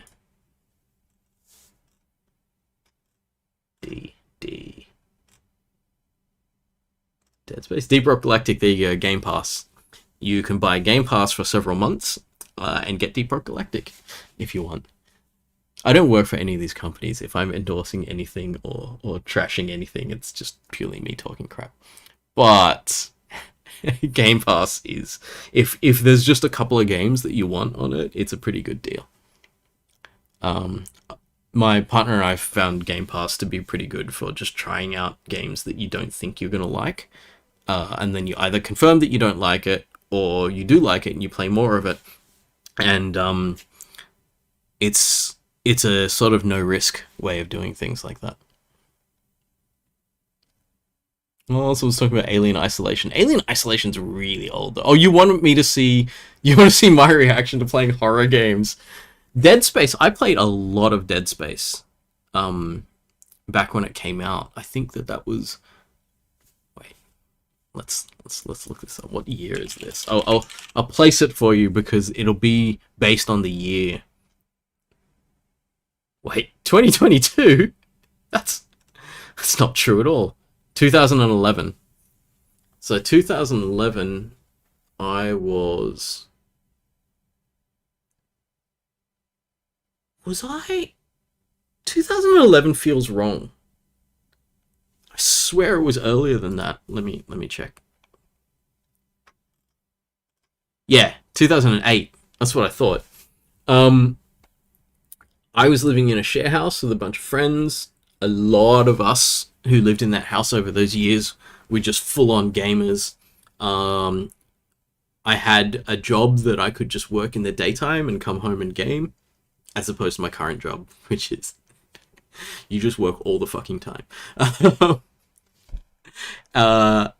Then, yeah, and so I could really get into stuff, and like a bunch of us would buy games, and then we'd just share them with each other, right? Because it'd be like, here, I bought this, and it's like one person, say, owns the Xbox, and someone else just buys games. And we just go, oh, I'm just going to play it on the Xbox, and so like, you can play it as well, and we're just like, so it was really, really easy. We were just playing lots of different games, passing them off to each other and stuff like that. And so I really enjoyed it. I thought it was super cool. Maybe I should look into the remake. Or do I not trust remakes anymore? I don't know. But also, Alien Isolation is one that I think is even on this list from ages ago that I put together. Someone wanted me to play Phasmophobia. Five Nights at Freddy's made onto that list. It didn't actually make it onto this list, so maybe it should. I played Doom, but not Doom Eternal. I just didn't really get into Doom, which is weird, because Doom is one of the games that I played as a kid. But, you know. Okay. Let me try to catch up with chat. Someone said, Lamau, imagine Mark playing League of Legends. You don't want to watch me play League of Legends, it'd just be crap. I'm just so bad at it, there's no point. What's someone saying? I saw it and liked the PvP, but the community is too awful now. Which game was that? Halo? Halo 3? Yeah, I wouldn't be surprised. Any shooter community. Shooter community turns toxic. Whoa, color me completely surprised by that situation. But even just competitive gaming, there's just so many people who don't realize that, you know, you can compete in the game and be nice to people outside of it. Heaven forbid that we could do that, or we could compete with people with full respect for the people who we either beating or losing to. Abraham wants me to do an unboxing stream. Maybe I will unbox something that I get for Christmas, which I'm pretty hard to buy for. I'm just looking over at boxes of stuff that I've got over here that I already bought for myself. So at the moment, being like a Warhammer nerd, I have this thing we call the pile of shame. Board game nerds know the same thing. Hell, anyone with a Steam library knows the same thing. The pile of shame is the stuff that you own that you are not using and nearly have no intention of using, but you bought it anyway, because you're just stuck in this cycle of purchasing things. Another Steam sale comes around, you buy games, even with the full knowledge that 3 months ago when the last Steam sale happened, you bought games and you haven't even installed them yet. You still buy more games. Yeah, so I do the same thing with Warhammer, so it's a double whammy. I'm losing money in many different places at once. This year, it's been really funny because at the start of the year, I said to myself, I can't do this. I gave away a bunch of things that I was doing with Warhammer, knowing that I wasn't going to do them, and I said I'm not buying anything. So I bought one game, one boxed game, which was like this one called Aeronautica Imperialis, which is like this dogfighting planes thing. I stopped playing Warhammer Underworlds, which I was playing with friends, but like it was just a treadmill of purchasing. You just had to keep purchasing stuff to keep it updated, and I was like, nah, I'm out.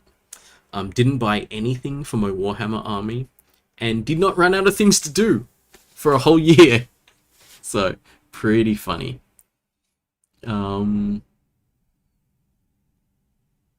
Oh my god, Sarah said Nintendo sent an 8-year-old child a cease and desist letter for having a Pokemon-themed birthday party. That's so sad. That is, like, I can't believe that happened. Ooh, Daniel Jones is saying Baldur's Gate 3. The Baldur's Gate games were quite good. They were an early idea of, like, these kind of co-op RPGs, like nearly Diablo-ish kind of thing, isometric RPGs. Logan saying the graphics in GTA Remaster looks nothing more than what we have been thought through in graphics course assignments. Can't imagine they sell that for $99. So if I can teach you how to do that graphics in 2 months, that's so sad that that's what's getting shipped.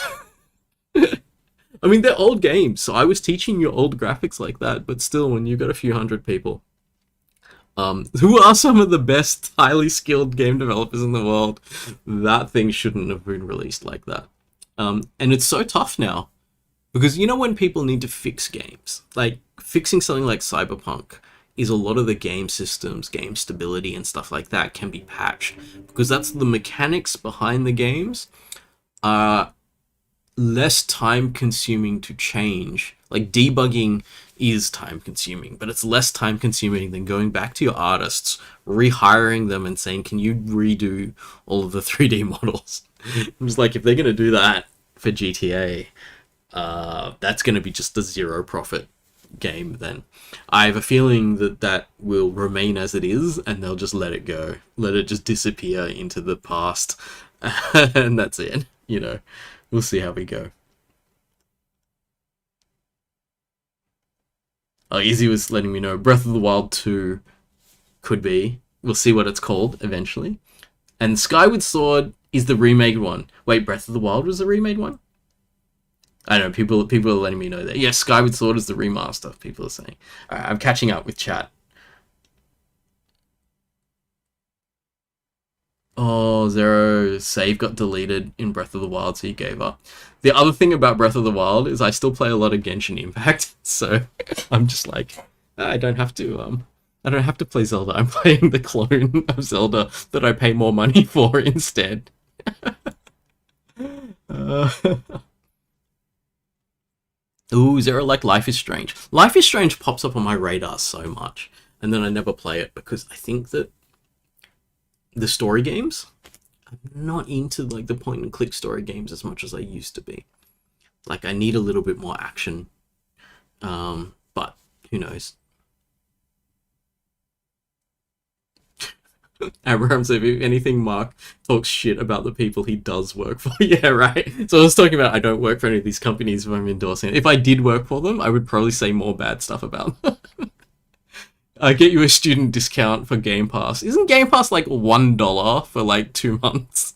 I guess after you've gone through the first 2 months, you have to start paying for it. Something like that.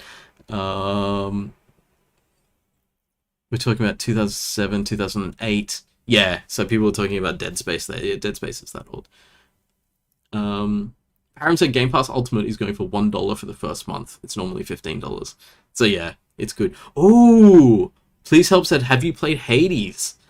I haven't installed Hades. I purchased Hades and haven't installed it. This has to go on this list because I've heard that it is like a supreme achievement in game creation. Let's just look into this. 2018. I was like, maybe this should be Game of the Year this year. Just like, no, it's really old. I do love the team. So what's the name of the game? The first game they made. It's not Transistor. Let's look them up. Bastion. That was the one. Yeah. I played a lot of Bastion when that came out. It's so stylish. Really, really cool. And they've really continued with making some just really slick games that seem to care a lot about how they are seen and experienced. And that makes so much difference, I think, in games. And they're happy to be like this mid-size kind of thing. They're not going full AAA, and they're much bigger than an indie now. They were an indie when they did Bastion, but now they're like they've got like whatchamacallit, publisher support and stuff like that. But they haven't got themselves caught up in having to work for companies that are looking to churn and make a lot of money and then throw people out afterwards. Oh, Hades is in Game Pass as well. Valorant. I played a bit of Valorant. Let me see if I'm just going to go quickly through and catch up with chat. Keep talking, nobody explodes. With chat guiding could be great because someone will troll me. That could be fun. I like Keep Talking and Nobody Explodes. I haven't had much chance to play it because it's the kind of game where you really need to set it up to play it, so I haven't really played it. Oh, another guy said was going to say that Hades can be hectic similar to Dark Souls. Oh, okay, so it could be hard. That's okay, I can still try to play it.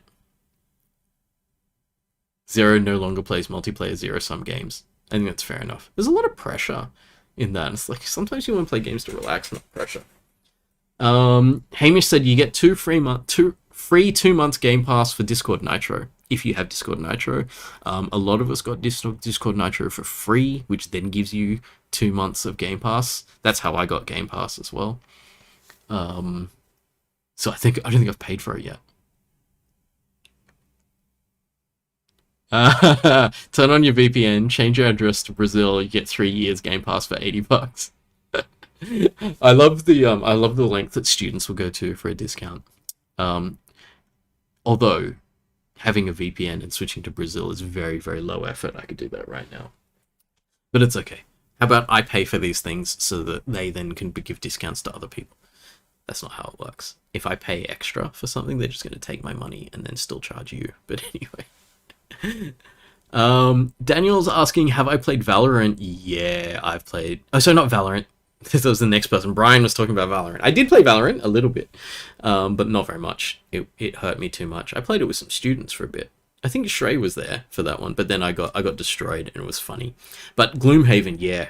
So I've got a regular board gaming group of friends, and there was a time two people out of the four in the group had kids at some point, but just before that happened, we played Gloomhaven for, I think it was like 10, 11 months. It was nearly a whole year. We played a campaign.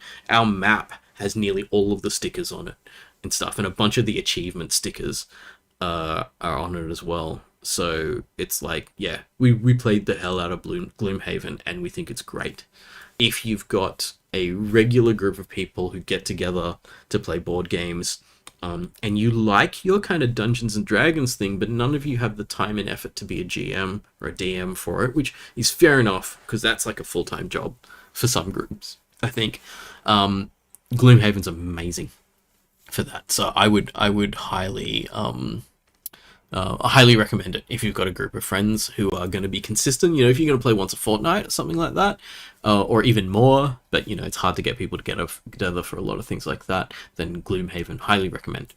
If you're already playing Dungeons and Dragons campaigns and stuff like that, you may not need it.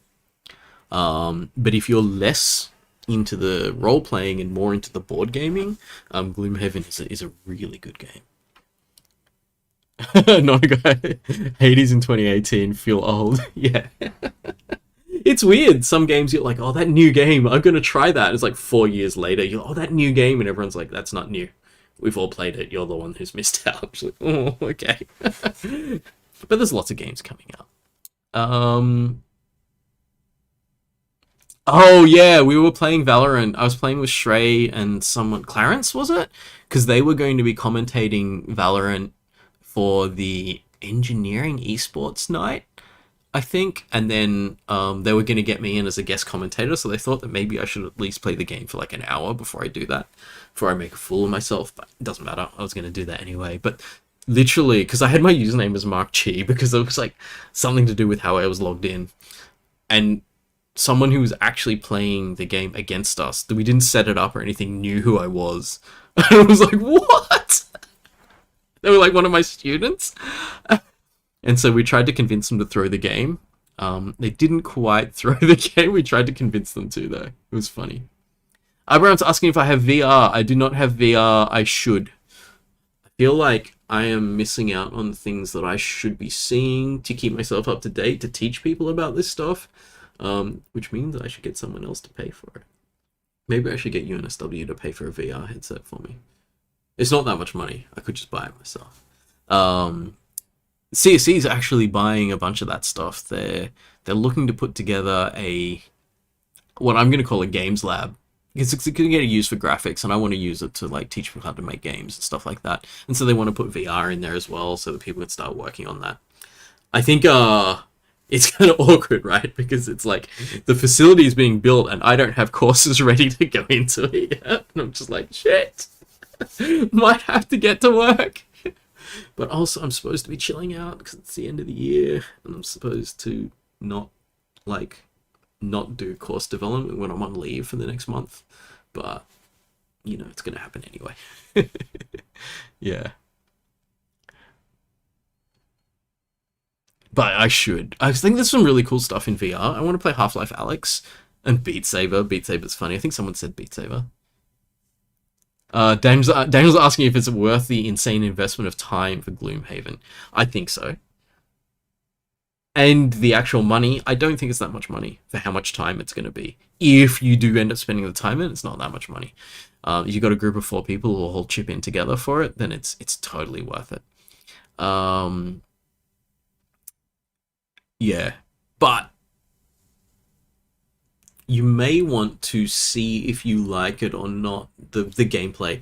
I found the sort of, you build your deck of cards and then you use your cards to do actions and stuff. I found that mechanic really cool.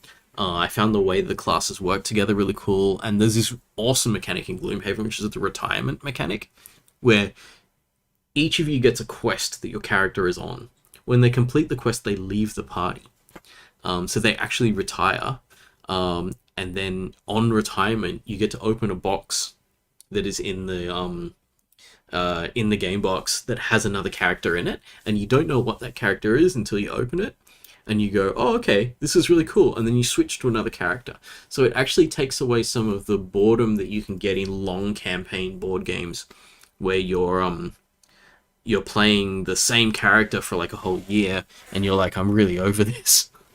Like, I would like to see a different kind of gameplay. So having these characters periodically retire, depending on how well you kind of focus on these side quests, in a sense, during missions, when you've got that happening, you keep shifting to gameplay styles. So I started off as the group's healer, and then became like a frontline fighter, and then after that became a crowd control specialist, and just moving between these different capabilities. And we had different times where like all of our party was very experienced and the game was easy, and then a couple of people retired, the game got hard again, and we had to just sort of recalibrate what we were doing, and I thought it was really interesting. So I recommend Gloomhaven, definitely. I think it's really cool.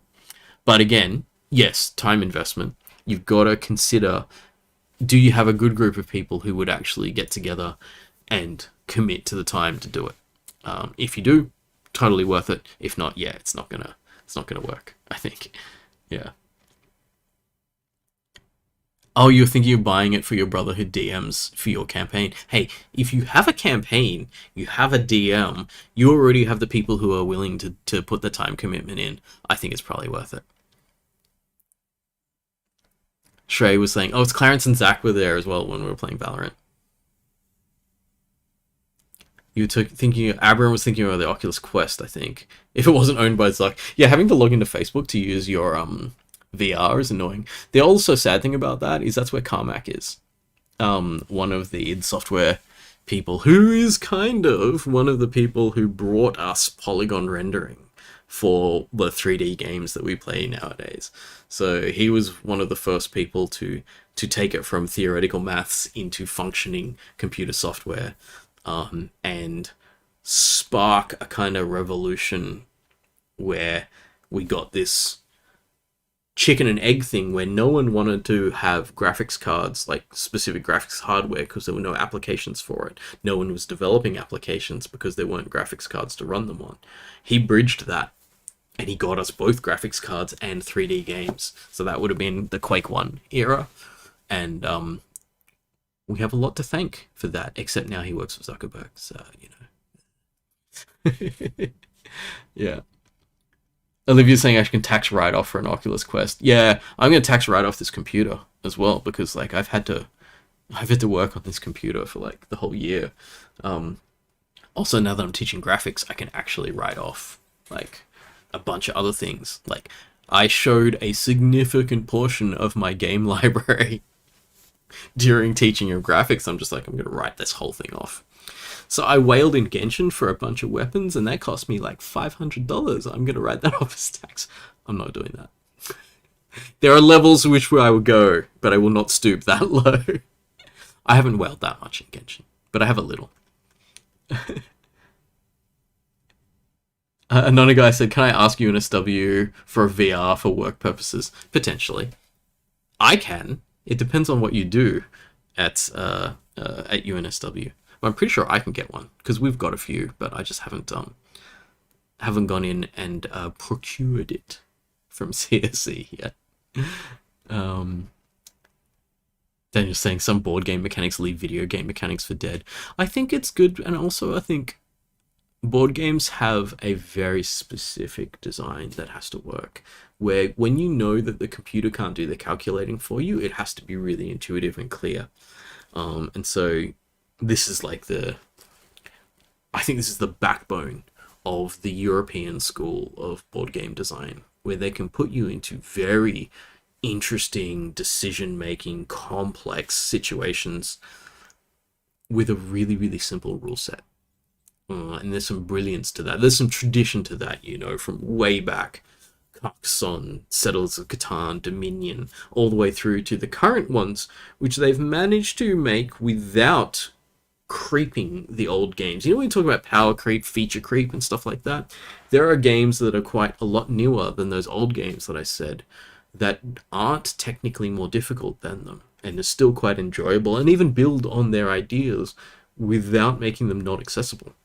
I'm talking about games I'm thinking of are like Splendor and Azul and what other games? Flamme Rouge I really liked, but that's as a cyclist I loved Flamme Rouge. And there's other games that are like, you know, reasonably simple mechanics. You can pick it up and learn how to play it in like half an hour, and you have a great time. As opposed to say like some of my other hobbies like Warhammer. If I was going to try to get someone to play Warhammer 40k and I only had half an hour to teach them, I'd be like, nah, it's not going to work. Let's just not. Also, it's like, do you have a spare $2,000 and a year's worth of spare time to paint it all to get going? It is like the least accessible hobby. So bad. Some of it is very accessible because it's hands-on, it's physical. You roll your dice and stuff, but some of it's super not accessible. It's like there are tournaments where it's like if you're not fully painted, you can't come. And the minimum number of models to get going with particular armies is like 50, and you're like, oh, that's so much work, you know? So it's funny because when we talk about Warhammer things, I think the parts of Warhammer that are doing well are what we call the skirmish games with like little squads of like 5 to 10 models fighting each other, as opposed to like the big army games like your Warhammer 40,000 or your Age of Sigmar, where it's like 50 models is on the low end of the number of models you might use. The full tournament games of that, certain people. I had a friend who brought, I think it was 300 little Skaven, little rats, and literally played with them. Did okay as well. He knew what he was doing with his game to have that many of them. But yeah, it's hard.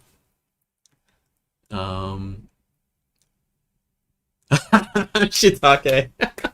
So when are we brainstorming game designs and playing Subnautica? Ever up to 2 a.m.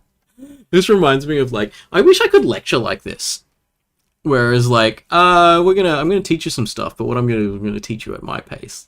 So what we're gonna do is we're gonna talk about stuff for a couple of hours. We're gonna talk about life and things and stuff, and then we're gonna get down to it. You know, it's like the way that I would teach if we were like, I have this vision of us just kind of like sitting outside somewhere and just talking about things, and me going, okay, today I'm going to teach you something, but there's more to learn today than the official stuff that I'm going to teach you, so we're just going to think about things, and think about ideas, discuss some things, and then we'll get to this curriculum thing, because this curriculum stuff's mostly bullshit anyway, but like, you know, we'll get there.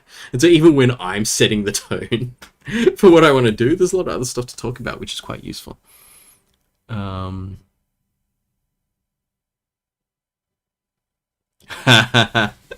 Daniel's talking about like the fast reciprocal square root stuff. Yeah, a lot of the just the pure maths that went into early graphics is quite daunting, actually. Yeah.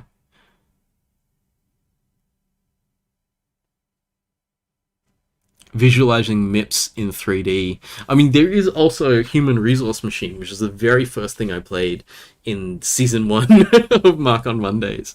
That is, I don't know if it's exactly a MIPS processor, but it's definitely assembly. Um, and yeah, and that's kind of fun, but also I don't play it anymore because I'm just like, no, this is work. Yeah. What's Mipsy Web? Is that like VR Mips? Zero has to be awake all night, so I'd love for an all-night Marc. Why are you awake all night? What's going on? I don't know what reason you'd have to be awake for.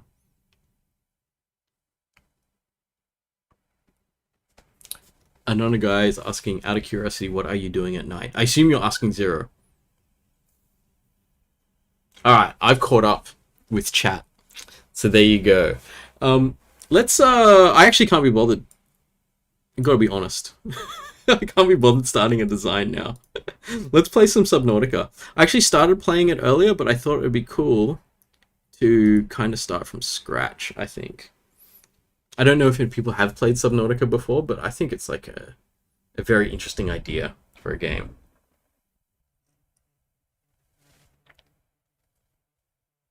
How are we doing for audio? We are not getting audio. Give me a second.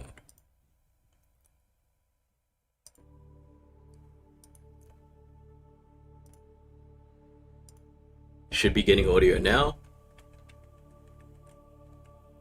I'm going to turn my audio down a bit so it doesn't bleed into the microphone.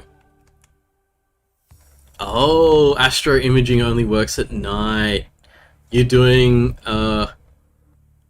astronomy. So I was like, you know when you have like two words in your head, and I was like, astronomy or astrology? One of them is quack bullshit and the other one's science, but they sound the same. It's like, astronomy! You're doing astronomy stuff, that's cool. Matthew, Return of the Gamer stats. I always have these. Even when I'm not tuning my gear, I've got them.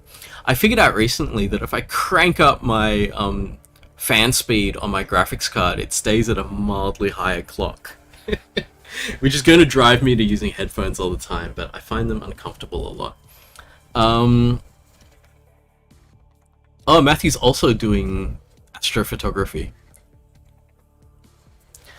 You know what? Maybe I will go headphones. Where are we? Just need to switch my... That's awkward. It didn't actually switch my audio. Let me quit and restart. Assuming this is plugged in? Yes, it is. Okay. Now my audio is coming through my headphones, and it's not going to OBS, so I will just flick that over as well.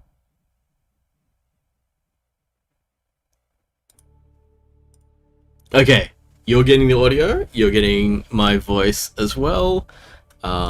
Let's get going. I'm going to start a new game. Well, I've only spent 28 minutes in this other game, so I'm just going to delete it. Doesn't matter. I'm going to start a new game. I think it's better if I start fresh, and also I play the game without really knowing much about it, because I think it's more fun on stream when I don't know the game. If I do know the game, like I showed you Satisfactory once, and that was cool, but like it's more fun if I don't know what I'm doing. So I assume survival is the default mode. I don't want to do hardcore. And creative I would do after. Like survival without hunger or thirst. No. I want the pressure. Let's go survival. Nonago, these streams are so chill. It's going to be your routine. A lot of people enjoyed it, which is great. I think for the first, whatchamacallit? The first time I did this, where it was like, it's not a lecture, it's going to be more chill. I actually did a few lectures there, but not at the same level.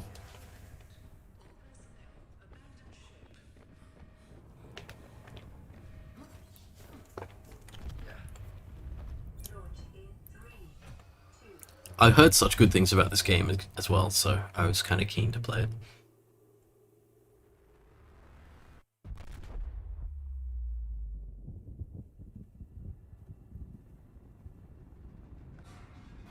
That's never a good sign.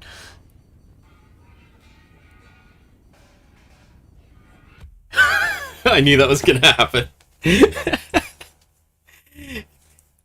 If that's bouncing around, it's always gonna hit you in the face.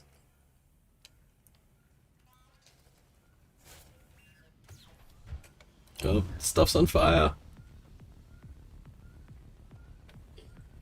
Do I have control yet? I have control. Okay, pick up fire extinguisher. Right click to use.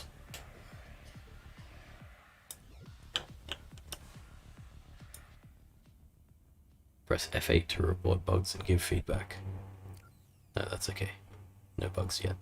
There's a bug. My escape pod crashed. Is that the report that they're looking for?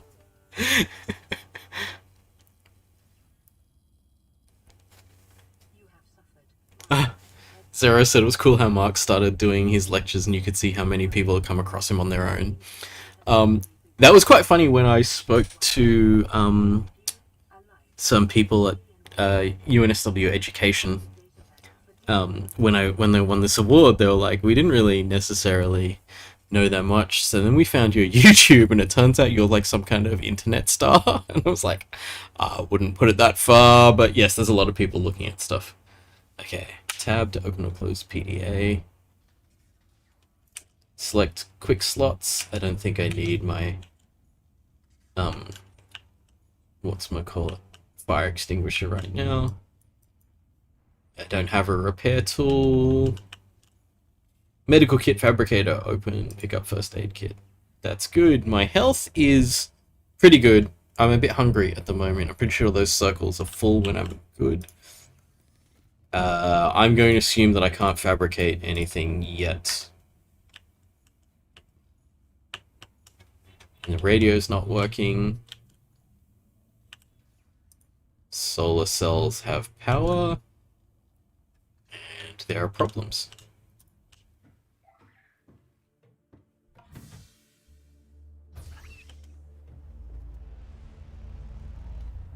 That's cool. I really enjoyed this when I first played this, where I hit this point and I just popped out the top.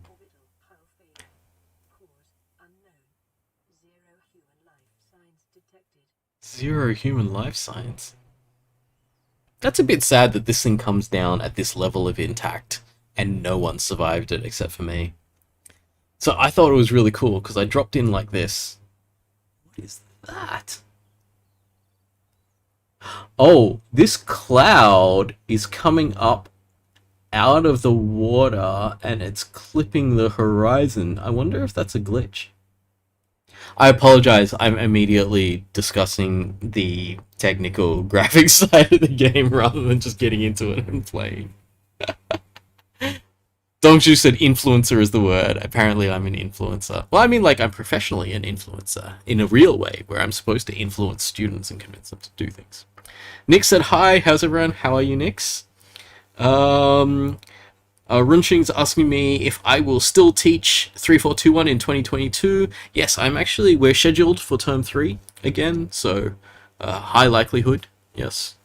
Can't make promises for what's definitely going to happen through the year, but high likelihood. Scheduled to at least. Press F8 to submit bug report. I should. You have a cloud clipping through in front of the horizon. That is incorrect. I won't bother. They can... It's not... I don't think it's a genuine bug. Ooh, there's stuff over there. Okay, let's go for a swim.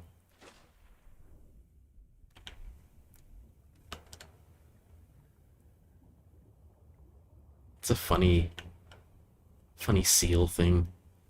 So I've just got to make sure that I keep track of my oxygen in the bottom left corner. Ooh. I've picked up a floater. I don't know what this thing does. Okay, I right-clicked and I threw it, and it's over there now. I don't know if this is something that I can pick up for resources or not. But generally what I need to do now, I think this is like the same for many survival games, is I've got to sort out things like food and water so that I survive. Make sure I'm breathing when I stop to talk. And then slowly build up my resources. So let's see if these fish are edible. Am I fast enough to catch it? There you go. Picked up one. And another.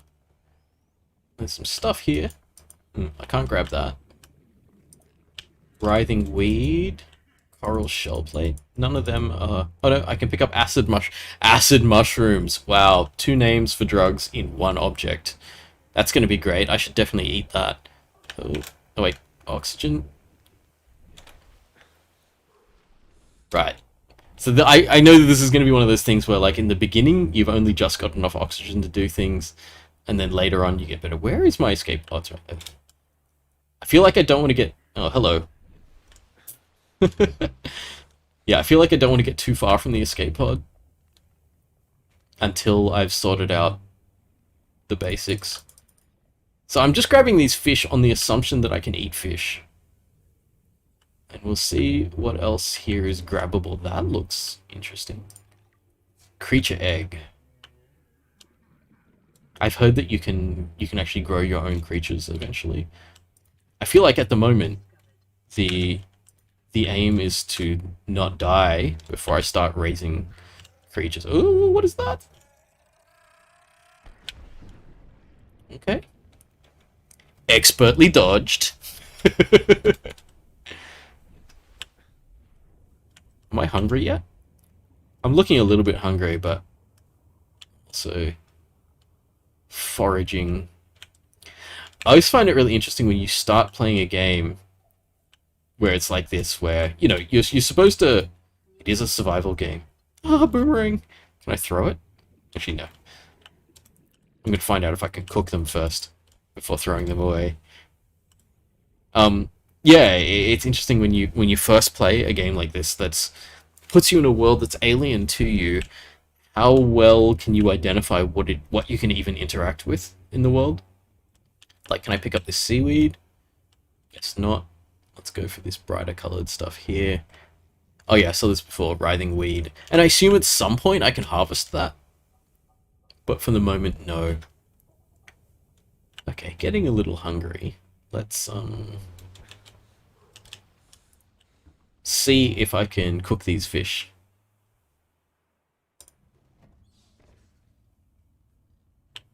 Medical kit fabricator, 61%. Oh, alright, so that thing is going to keep making kits. I assume. I can pull them out and it's going to keep making them. So, fabricator, sustenance, good, cooked food, beautiful. Gelatinous flesh, good eating around the fins. Protein-rich eyeballs, highly nutritious. All right, let's eat some protein-rich eyeballs. F8's in the chat. Plenty of water. I can't drink salt water. Yes. This is from first principles, no different from being in a desert. But do we know if the water is salty on this planet? Yeah, we don't know. But water, filtered water, disinfected water. Okay, so I'm going to need something. It says filtered water ingredients unknown. So I think that means that I need to keep exploring and hopefully find something before my thirst meter drops. Thirst meter. Cooked paper. Let's consume this. Alright, my hunger... Did that actually hydrate me a little bit as well? It looked like that changed, but I don't know what it went to.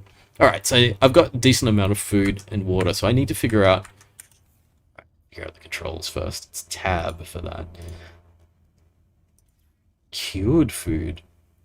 Oh, I need salt to cure things. Oh, I guess the cured food's going to last longer. Otherwise, this, I'm going to have to cook it one at a time rather than cooking it and hanging on to it. So, let's figure out how to purify water. Oh, sun's going down. Oh, is this one of those games where I'm going to be useless at nighttime? There's a bit of bioluminescent stuff here. Okay, there was the acid mushrooms. I saw them before. Ooh, it's a different kind of bladderfish. Unexpected applications. Utilizing alien resources is a proven survival strategy. Okay. Ooh, what is that? Limestone?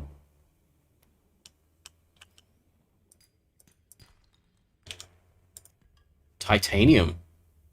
Nice. Oops. Swim to surface. Also, it's nighttime now, and my ability to explore down there is going to get a little bit limited if I don't. What's the ladder? Wow, it's super dark. I mean, that makes sense. Let's see if I can... Damage radio. The fabricator's there. There's no torch here, is there? Oh, storage container. Do I have a lamp in here? Flare. Oh, there's filtered water here. That's good. Alright, let's put some stuff away. I can put the peepers away. I've already cooked one of them. I know what they do. Oh, did I just eat all of them? I clicked to put into storage, and what I did was consume them. So I've just eaten a whole bunch of raw fish, which is fine. Oh, and there's nutrient block here. Oh, so there's food and water already. Now I should drink some water. That's so fun. I just clicked a bunch of stuff. Let's drink some water. And let's see what this bladderfish... Wait, unique outer membrane's potential as a natural water filter. The bladderfish is how I make water. Let's see if that's the case. Yes. Yes. Right. Okay. So what have I got? I've got flares. Let's grab them. I've got filtered water. I should probably drink that. I'm going to need to find more of those bladderfish because it seems like I have issues with water because I ate a whole bunch of raw fish that was probably salty without drinking. At least I'm well fed from my mistakes. That alien egg looks like an alien egg, which is a little bit scary. Ada's listening to me in the background, and it's so funny without context. Zera says, don't you start with a torch? Fire extinguisher. Wait, this is the only storage container, right? I'm not seeing interaction capabilities with anything else. Let me see if there's a personal tools, air bladder. No. Flashlight. Battery and glass. I have neither battery nor glass. O2 tank, fins, first aid kit, floating air pump, pipe, fire extinguisher. The O2 tank looks interesting because I felt like I had very, very little amount of time to be underwater. Deployable, Sea Glide, mobile vehicle bay. Okay, these seem like a later on thing. But it feels like the flashlight is in tools, but I'm going to need batteries and glass. Not sure if there's like lithium out there to make batteries, maybe. I don't even have a recipe for battery. Wait, electronics. Battery. Oh, acid mushroom. Batteries made of acid. Beautiful. Acid mushroom and copper. So I already know where to find one of those parts. I've just got to find some copper, and I can have batteries. I assume people who know this game go for that on the first day, rather than what I did. I don't even have a watch to tell me what time of day it is. Oh, actually. It's an alien planet. How do I know what the time of day is? I don't even know what the orbit is. Okay. Is it wise to go into the water when it's pitch black and you can't see anything? I know I can pick up more acid mushrooms. So I know I needed a few of them. A fish. Beautiful. I'm glad they've got a bit of bioluminescence because that way I can... the nighttime isn't just wasted time. Back to food. Alright. Something just grunted at me. Am I gonna regret going down into the darkness? There's another fish there. Wait, swim to surface. It's really easy to forget that you're underwater and you can't breathe underwater. I don't even know if I'm wearing a like an environment suit or anything. I'm glad there's a few of these bladderfish around. Oh good, sun's coming up. Okay, so what did I need for tomorrow night? I've got some acid mushrooms, but I need copper. So, copper being a metal... There was that weird limestone outcrop. Ooh, what is this? Metal salvage. Metal salvage sounds good. There might be copper in that. What's this? Ooh, giant coral tubes. I'm gonna get some air before I go into that. Alright. What you got for me, giant coral tube? Other than somewhere where I can drown and die. Huh. You just came out here. Alright, that's fine. Go back, get some more air. So what did I say I was looking for? I was looking for copper, but I don't know. I just saw a hole in the ground. Local radiation levels. Oh, okay, so the Aurora, it's the ship that I was on, is... Ooh! I got copper! Yes, I'll have lighting. It looks like just random chunks of rock. Oh, there's another one. Right, okay, so there are chunks... Oh, something's not happy with me. Oh, get to the surface, get to the surface. Oh, I nearly ran out. I should be more careful with that. Having said that, what did I just pick up? Copper and titanium. Sweet. And metal salvage, which I hope I can deconstruct into something. Alright, let's go back. I've managed to get pretty far away from my little escape pod there. But I should now be able to A, build that oxygen tank, and B, a battery. I don't know if I needed more than just the battery.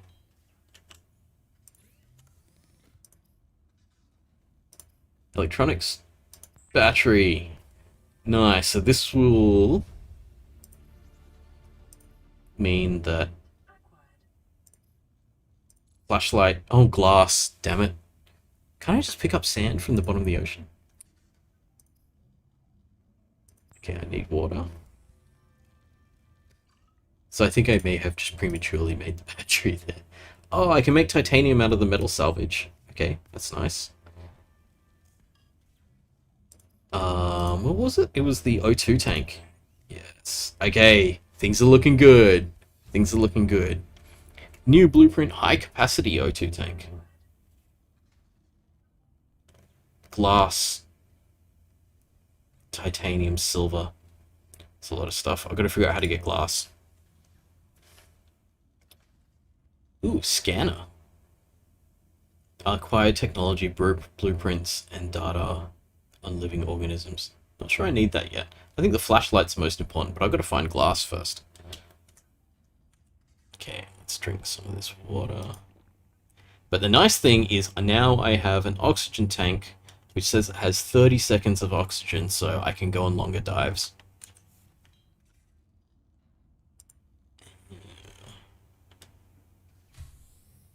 Oh wait, I remember this. I knew there was I knew there was a hole at the bottom, but I'd forgotten. Okay, what was I looking for? That's not rock. I'm looking for glass, or something that I can turn into glass, which is deeply ironic because there's a lot of sand here. But at least I'm seeing my oxygen's lasting a lot longer now. Do I need more acid mushrooms? Coral shell plate. This sounds pretty cool. Yeah, this is nice. My oxygen doesn't feel like it's at panic levels now. It's just generally fine.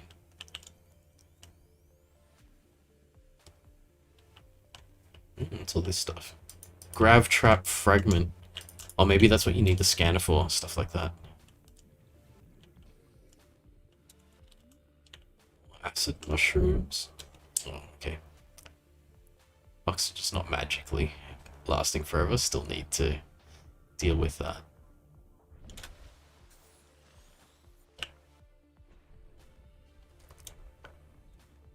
There's definitely a bunch of wreckage here. I wonder what I can get out of it.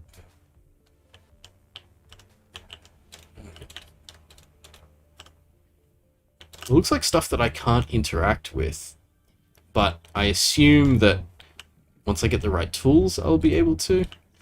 Still got to get table coral. Can't interact with that. I feel like there's a bunch of stuff that I could get if I had the tools, and it's a matter of slowly building up stuff. I don't know how to make glass though. Is this one of those things where there's a bunch of documentation in the game that I'm not reading? Let's do that next time I go to nighttime. At least the nights are a little bit short. I think this game could get really annoying if the nights were really long. But I'll have a torch at some point. Is that rocks I can break? Oh no, that's that table coral.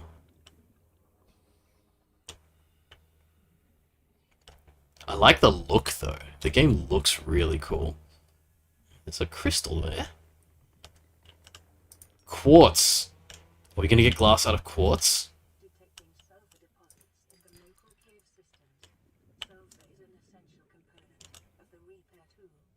Sulfur, hey? You... no. I'm sure sulfur will be useful.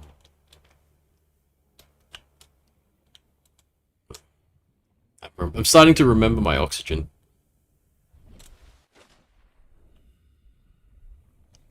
I see something in there.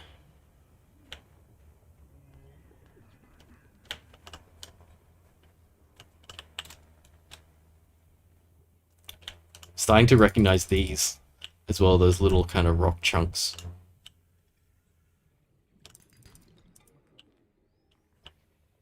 Oh, these are just more acid mushrooms. Unless there's something else in here. There's definitely something in here. Gold? Silver? Nice. Okay, that was good. I'm going to run out of air if I stay down here too long, though. Ah, someone just hit me. I mean, I kind of heard them screaming. But I wasn't, I was too busy trying to pick up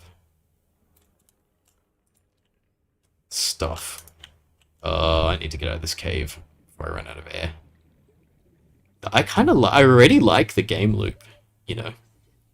You explore, you get stuff, and then like just a tiny bit more exploring, and you get more, you get the ability to make more stuff.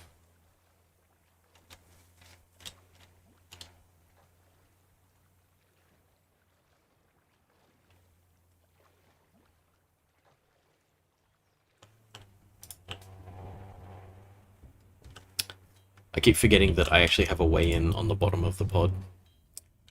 Okay, so what can we make? What were we trying to make? A torch? Ooh, fins. That'd come in handy.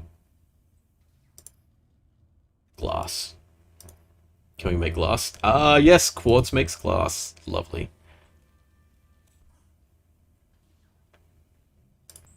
There's a bunch of titanium and glass that we can make at the moment.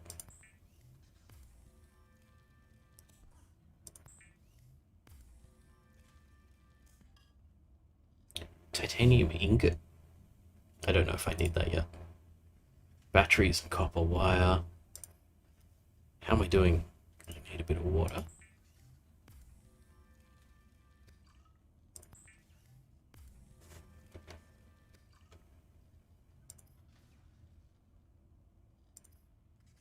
Alright. Flashlight.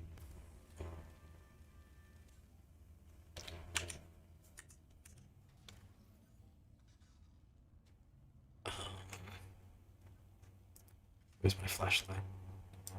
Let's put that in one of these slots. Don't think I need my fire extinguisher at the moment. Creature eggs.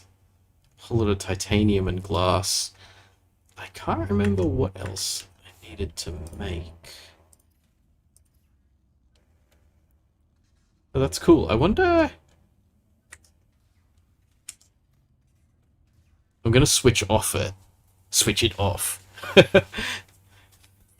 Because I don't know how, ooh, power 46 out of 75. I wonder if I'm running low on power, or this is something that the solar cells will charge in the daytime. No, it is daytime. Who knows? Who knows what's happening? Maybe excessive use of the fabricator is a problem. Okay, I don't need a fire extinguisher. Ooh, air pump. Pumps air into pipes. And pipes. This is where I could have an air pump on the surface, I guess, and then pumping air down into my suit. They look pretty cheap to make with just titanium. I wonder if that's something that I should be putting together. Air bladder. Oh, emergency flotation device. Habitat builder. I think that must be a ways off. Okay, so I could go for the high capacity tank. Wait, I've got a standard O2 tank. I've got the titanium and silver. I just need more glass, which I think I can make. No. Okay, I need more quartz for that. Let's try building this air pump. Because I think I've got plenty of titanium. And the pipe. And see if I can figure out how to make that work.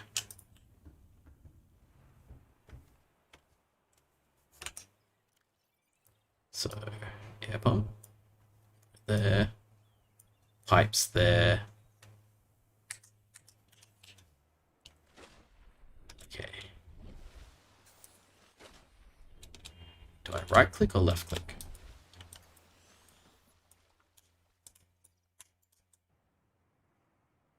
No idea. Maybe it's in here. Drop?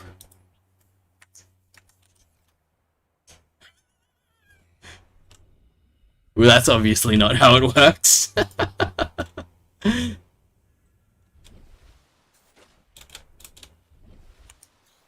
Actually, I forgot to drink that water that I made.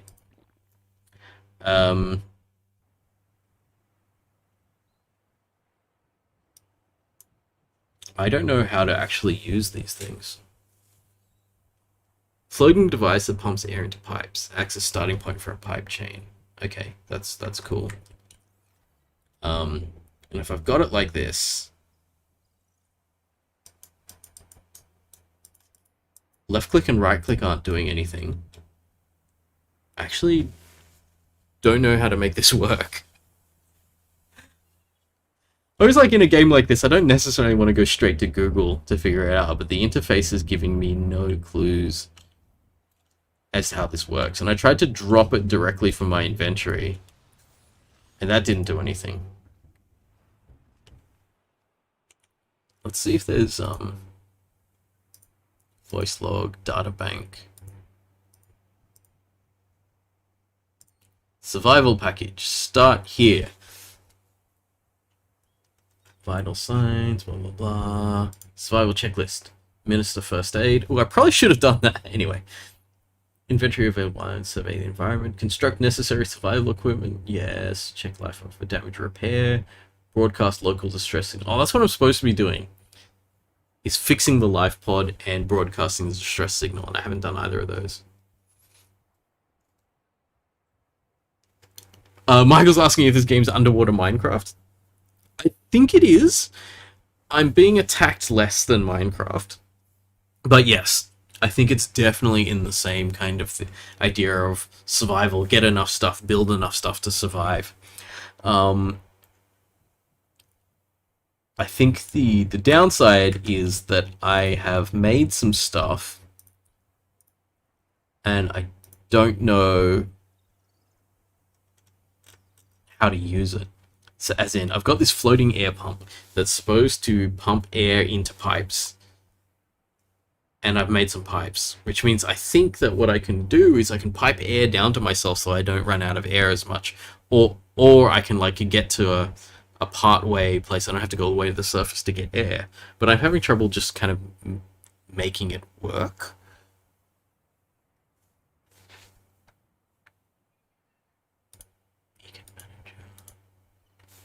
Inventory. Oh, appears to be nighttime. Lucky I've got one of these. Wow. It's not having much of an effect. Alright. So it's like the torch only works underwater. Oh, then again, I guess I was like in the middle of nowhere with nothing to aim it at. Power 98%.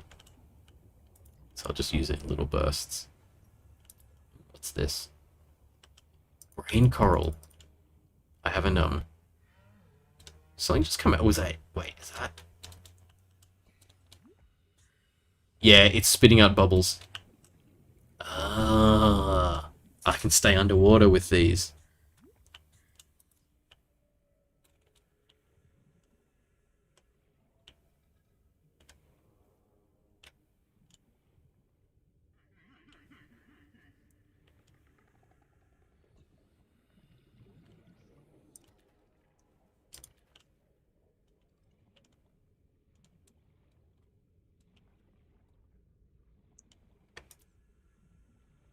Considering how much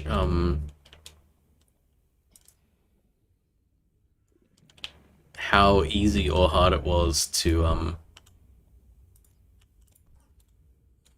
make the whatchamacallit, 30 seconds. to make the battery. I wonder if I've got to be careful with the torch. What do I need for the bigger air tank? I needed more quartz, didn't I? It's going to be down in these caves.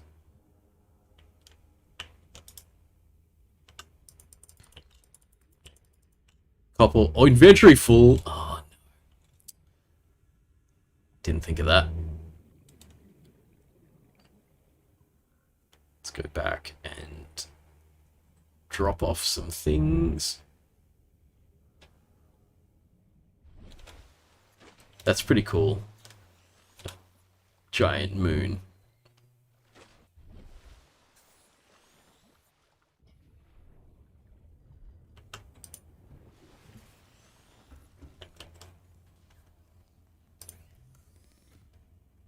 Okay, what do we need? A bit of water.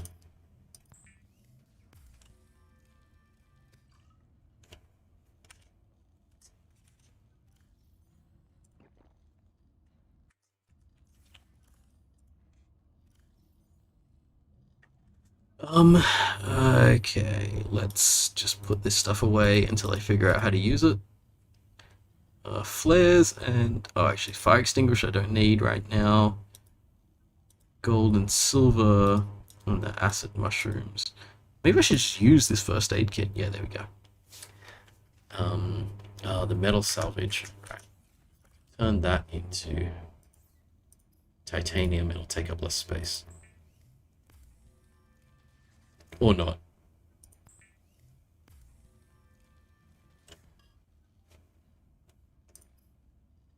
Copper wire? Don't need copper wire right now. Need a bit of food though. Let's good eating around the fins. There you go. Let's cook the boomerang.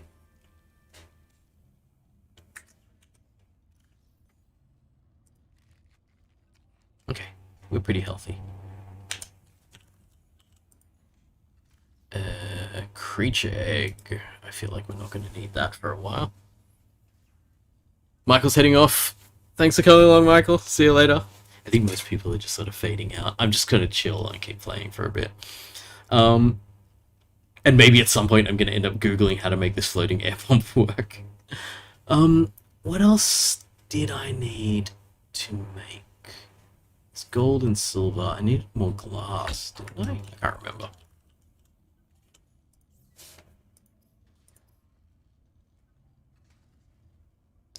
Oh!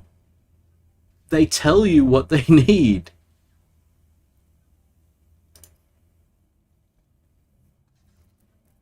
Oh, I can make more batteries.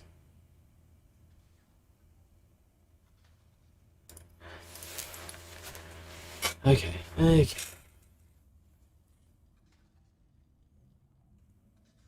Fins would be nice. Silicon rubber, creepvine seed cluster. I don't think I've seen any of these yellow fruit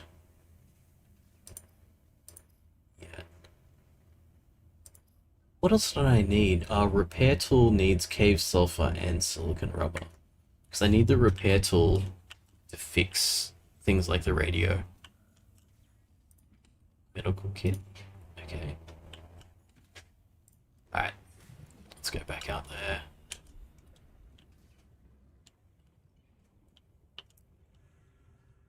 So what am I looking for? Quartz, cave sulfur, those creepvine seeds. Oh no, that's a fish. I got some more quartz. Oh, little angry one. It did not quite dodge it. At least the first aid kits just keep coming, so even if I've made one or two people angry and they've exploded on me. That's not too bad. It's more quartz. That's good. Always need that.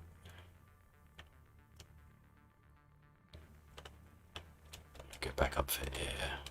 Unless there's another one of those brain coral around.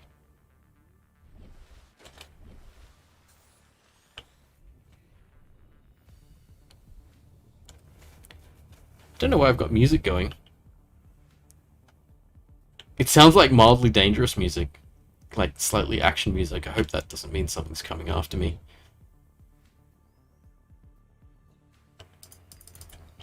Okay, more titanium. Cool, getting plenty of quartz now, which is handy. More acid mushrooms, don't think I need them right now.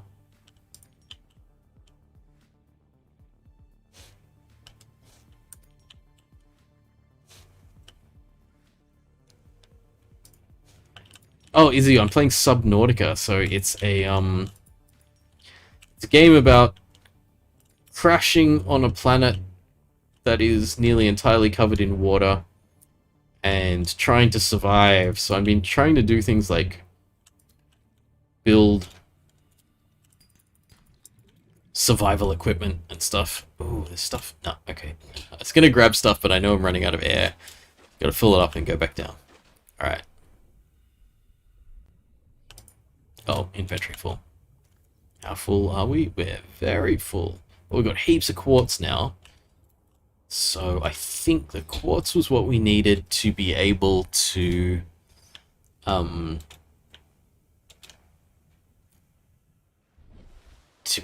make the higher capacity oxygen tank. Yeah, why do I hear boss music? It totally was for a second there. Like it just started, like the tempo went up and stuff. I was like, oh, there's something about to eat me. I have not even remotely thought about building the survival knife or anything. That was one of the options. Okay, so what was I going for? High capacity oxygen tank. Just need glass. I need to grab the silver ore that I picked up earlier. Okay, we got some glass. I had some silver ore.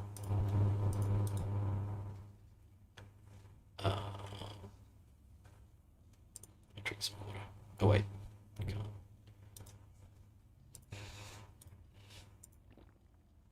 I've got a bladder fish so I can make some more water. Need some food as well.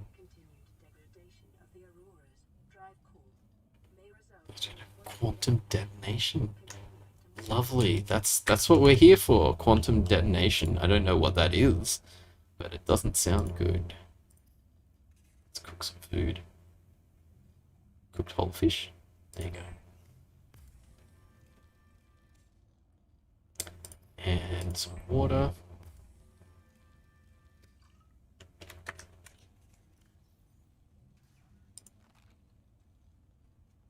Don't know if I need to drink water right now. I'll use the first aid kit though. Right, if I'm going to use the oxygen tank for crafting, I may need to have it in my hand. We'll see. Yeah, it looks like it. Okay, so I will dump some stuff. It's like I've got plenty of titanium. Alright. Pull this out, and we should be able to now make more oxygen storage. Yes. Sweet. Looks shiny. Alright, now I've got 96 seconds of oxygen, which is even better. What else can I make? The air pump's taunting me again. Rebreather conserves oxygen when diving deeper. Absorbs and recycles CO2 into breathable. Ooh, that's cool. I can't make any other things for it though. Fins would be nice, but I still haven't found anything that I can make rubber out of. But at least I've got a high capacity tank. I've got this floating air pump that I still don't know how to use. But we'll get to that later.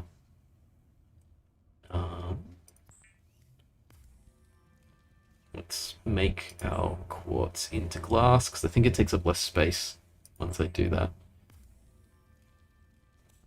I'm actually running out of storage space when looking at my container there. Alright. Totally running out of storage space. Okay, glass, copper, lead. Maybe I don't need to be keeping this giant creature egg. The floating air pump is mildly frustrating to me right now. Maybe I should do something about Ooh, nutrient block. I could have been eating these instead. 75 food. So I can wait until I get much lower and then eat that. Okay, okay. What are my plans? What am I trying to make next? The repair tool needs cave sulfur and silicon rubber. The silicon rubber is vexing me. It's the one thing that I apparently, you know, like survival games where you kind of land somewhere and you're not near a particular resource. You got to go looking for it. I think that's what we need to do. Creepvine seed cluster is what I'm looking for. What do you reckon? Do you reckon this is a case of pick a direction? I'm gonna go that way. That looks like seaweed.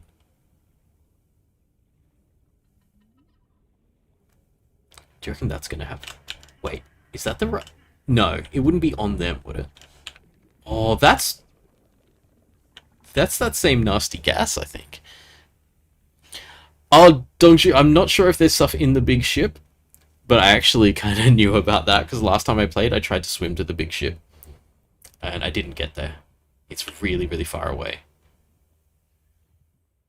Oh, the air bubbles. Give me the free air. Yes. This thing's handy. Is that them? I'm seeing the seaweed thing. Oh, what is that? Okay, they're fine. Yes, that's it. I cannot grab it. Oh no, I can grab it.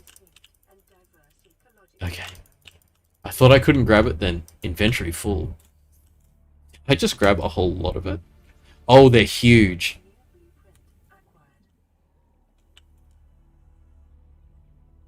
What have we got down here? Mobile vehicle bay fragment.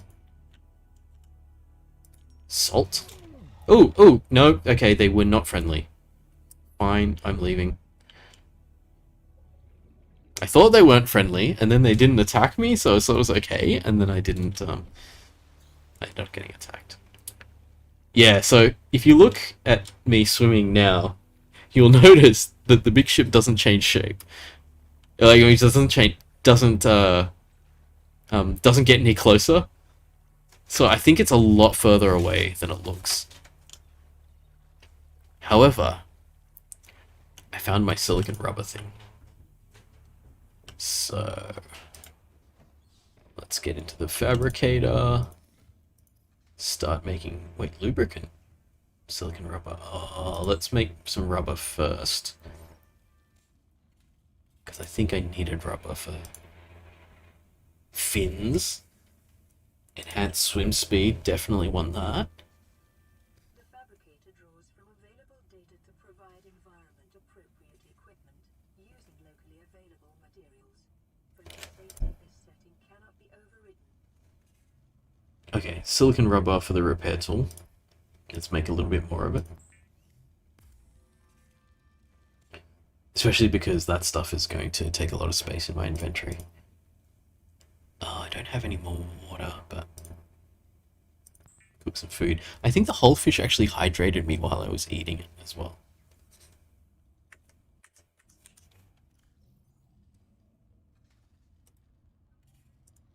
Did it? Yeah, a little. I'll drink some water as well. Okay, these things get smaller if I turn them into rubber. I wonder if I should make some lubricant just so that I've got it if I'm going to use up all of these resources. Is essential in construction of Vehicles and power plants. I feel like I am some ways off vehicles and power plants. We'll see. Okay. Made a bunch of rubber. I can make copper wire. I could probably still make more batteries if I want to. Wiring kit, computer chip, table coral sample. I've seen table coral, but I didn't think I could grab it. Oh well. Let's see. What else are we making? Got fins. We still don't know how to use the air pump. Ooh, survival knife. Standard survival tool, multifunctional. I wonder if this will allow me to do stuff like harvest coral. It kind of makes sense, right? Let's make one. Can't hurt. Well, it's a knife. Can hurt. Does hurt. But, you know. Survival blueprints following the massacre on Abraxas Prime. The knife remains the only exception.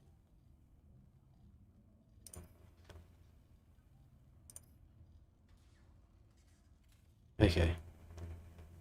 Do I need anything else? I think the things I'm aiming towards is potentially this scanner and the repair tool.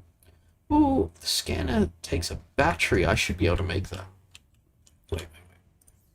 What do we need to make a battery? Acid mushrooms and copper ore. I think I stored some acid mushrooms, didn't I? Yes. Copper. I've got copper. I keep going back and forth between tab or escape as the thing that gets me out of menus. Okay, battery. What was I making? I was making a scanner. The scanner can be used to synthesize blueprints from salvage technology and Biological data. Okay, I still got a fish in one of my quick slots.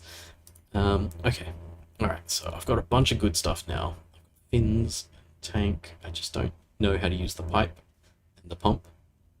But I need to go looking for cave sulfur. All right. Looks like it's getting late in the afternoon. Where do you think we might find cave sulfur? Let's go looking in some caves. What was something else? I needed to harvest. Survivor, you have exceeded your weekly exercise quotient by 500%. Data indicates that swimming was your favorite activity. Be sure to vary your routine for uniform muscle development. That's pretty funny. Telling me that I'm getting good exercise. Oops. Wrong button. There we go.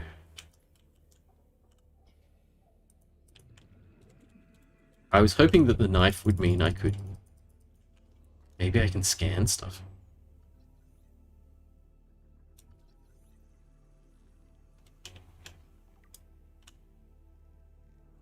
Databank entry unlocked. Exploitable in computer chip fabrication. Okay, that's fine.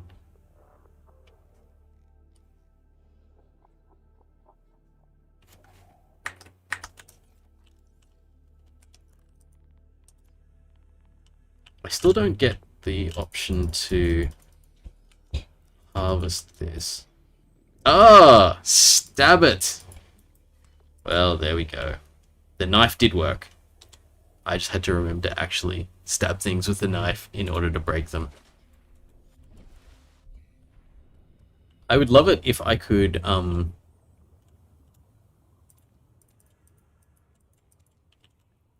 I've probably picked up more pieces of table coral sample than I need. I would like it if I could hold a torch and a knife at the same time. Not a guy said this much space in the ocean is triggering something in you. I had a friend who did something really funny to me back when we were in high school together. We were like hanging out somewhere like in the middle of nowhere. Out in the bush. I think it was out in the bush, or was it even just in a park somewhere, and like there was this path going off into the distance. It was nighttime, so it was just really dark in a particular direction. So he was like, dude, sit here with your back to the path, face me, and just do that. So he wanted to see how long I could survive without getting really afraid and turning around to see if something was coming at me out of the dark. I thought that was pretty funny. I actually ended up just being able to deal with it, and he was like, I don't know how you can do that. It's kind of like, it's because I trust you, you know.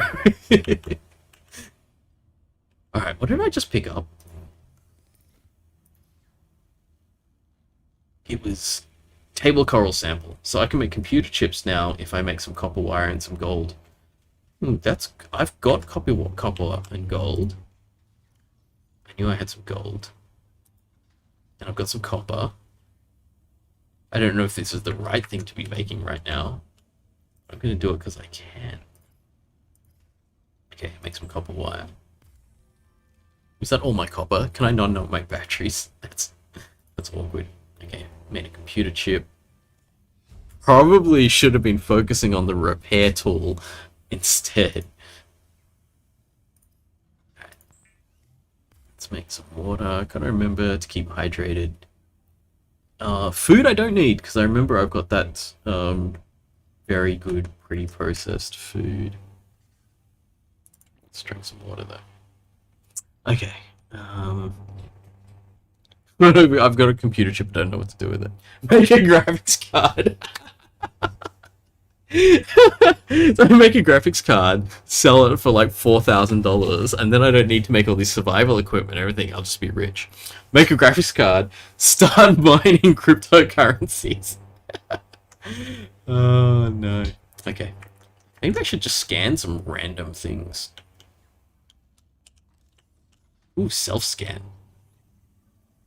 What am I? Vital signs normal. Okay, good. Vital signs normal. Okay, let's repair tool is what we're going for. Yeah, tools. Repair tool. Cave sulfur is still the issue. Alright, we know what we're after. Actually, let's is there anything else that what was going to use the computer chip? A habitat builder. Okay, I've jumped the gun a little bit. I probably didn't need to spend my hard-earned resources on a habitat builder yet. I think I need to get the basics going first. Probably shouldn't have spent all the copper that I'm going to need for batteries. Do I need to eat? No. I remember I didn't need to eat yet. Okay. Very much repair tool, cave sulfur. That's what we're going for. Alright. I was in an area before and it said there's cave sulfur nearby, right? But I get really disoriented really easily, I think, in this game.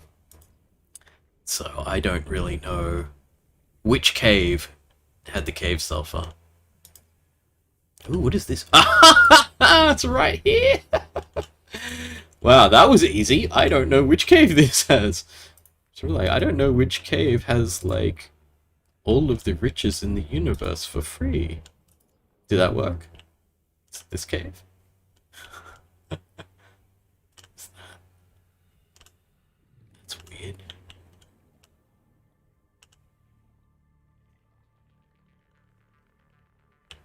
Do I need acid mushrooms?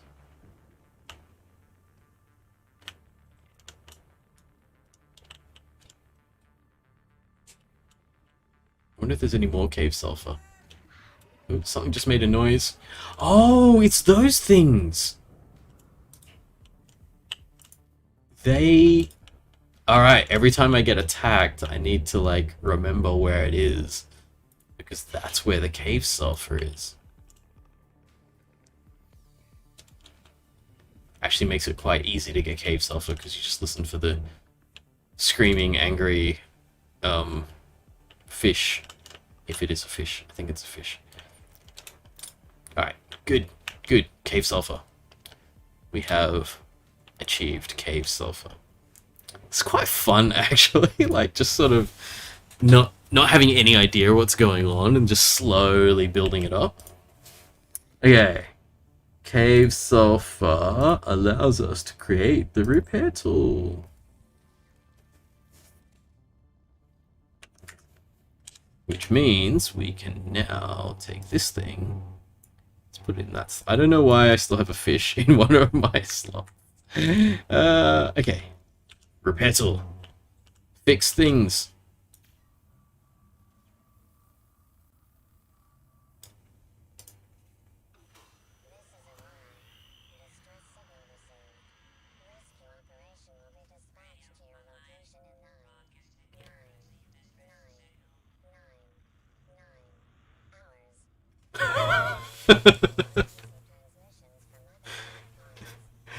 Rescue will be snatched in 99999 hours.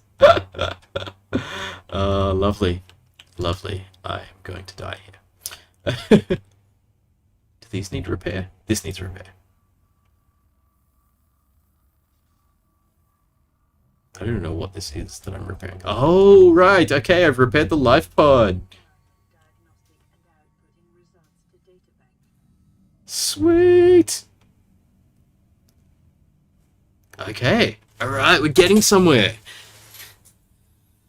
Status online.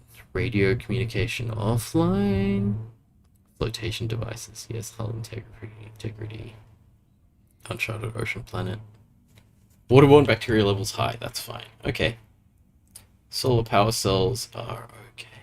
They look like they're recharging. These weren't both 25, I think last time I checked, so. Okay. I've repaired my life pod. I wonder if I should wrap it up there. It's 11 now. We've been going for 3 hours. This is a cool game. Next time you see me, I will probably be more progressed than this, but I will show it again, I think.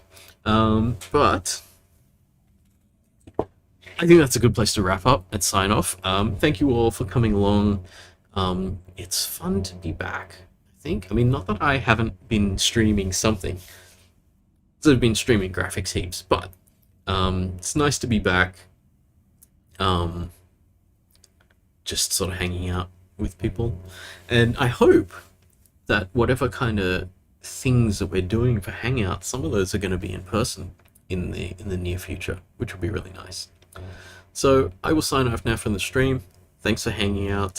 Thanks for being around, and I will see you next Monday. I'll put up a stream, and I'll maybe start to make plans for what's happening in the streams rather than just kind of go, okay, let's stream and let's do something. But also, you know, summer holiday. I don't want to push it too much. I want us all to be like pretty relaxed. So there's going to be a bit of like, oh, let's just play this game. Or Mark has a vague plan and then he's just going to talk about something else for 2 hours and just get angry at AAA games companies and things. Okay. I will see you all later. Have a good one, and until next Monday, I hope the results releases aren't too frightening or horrible, because I know some of them possibly can be, and I'll see you soon.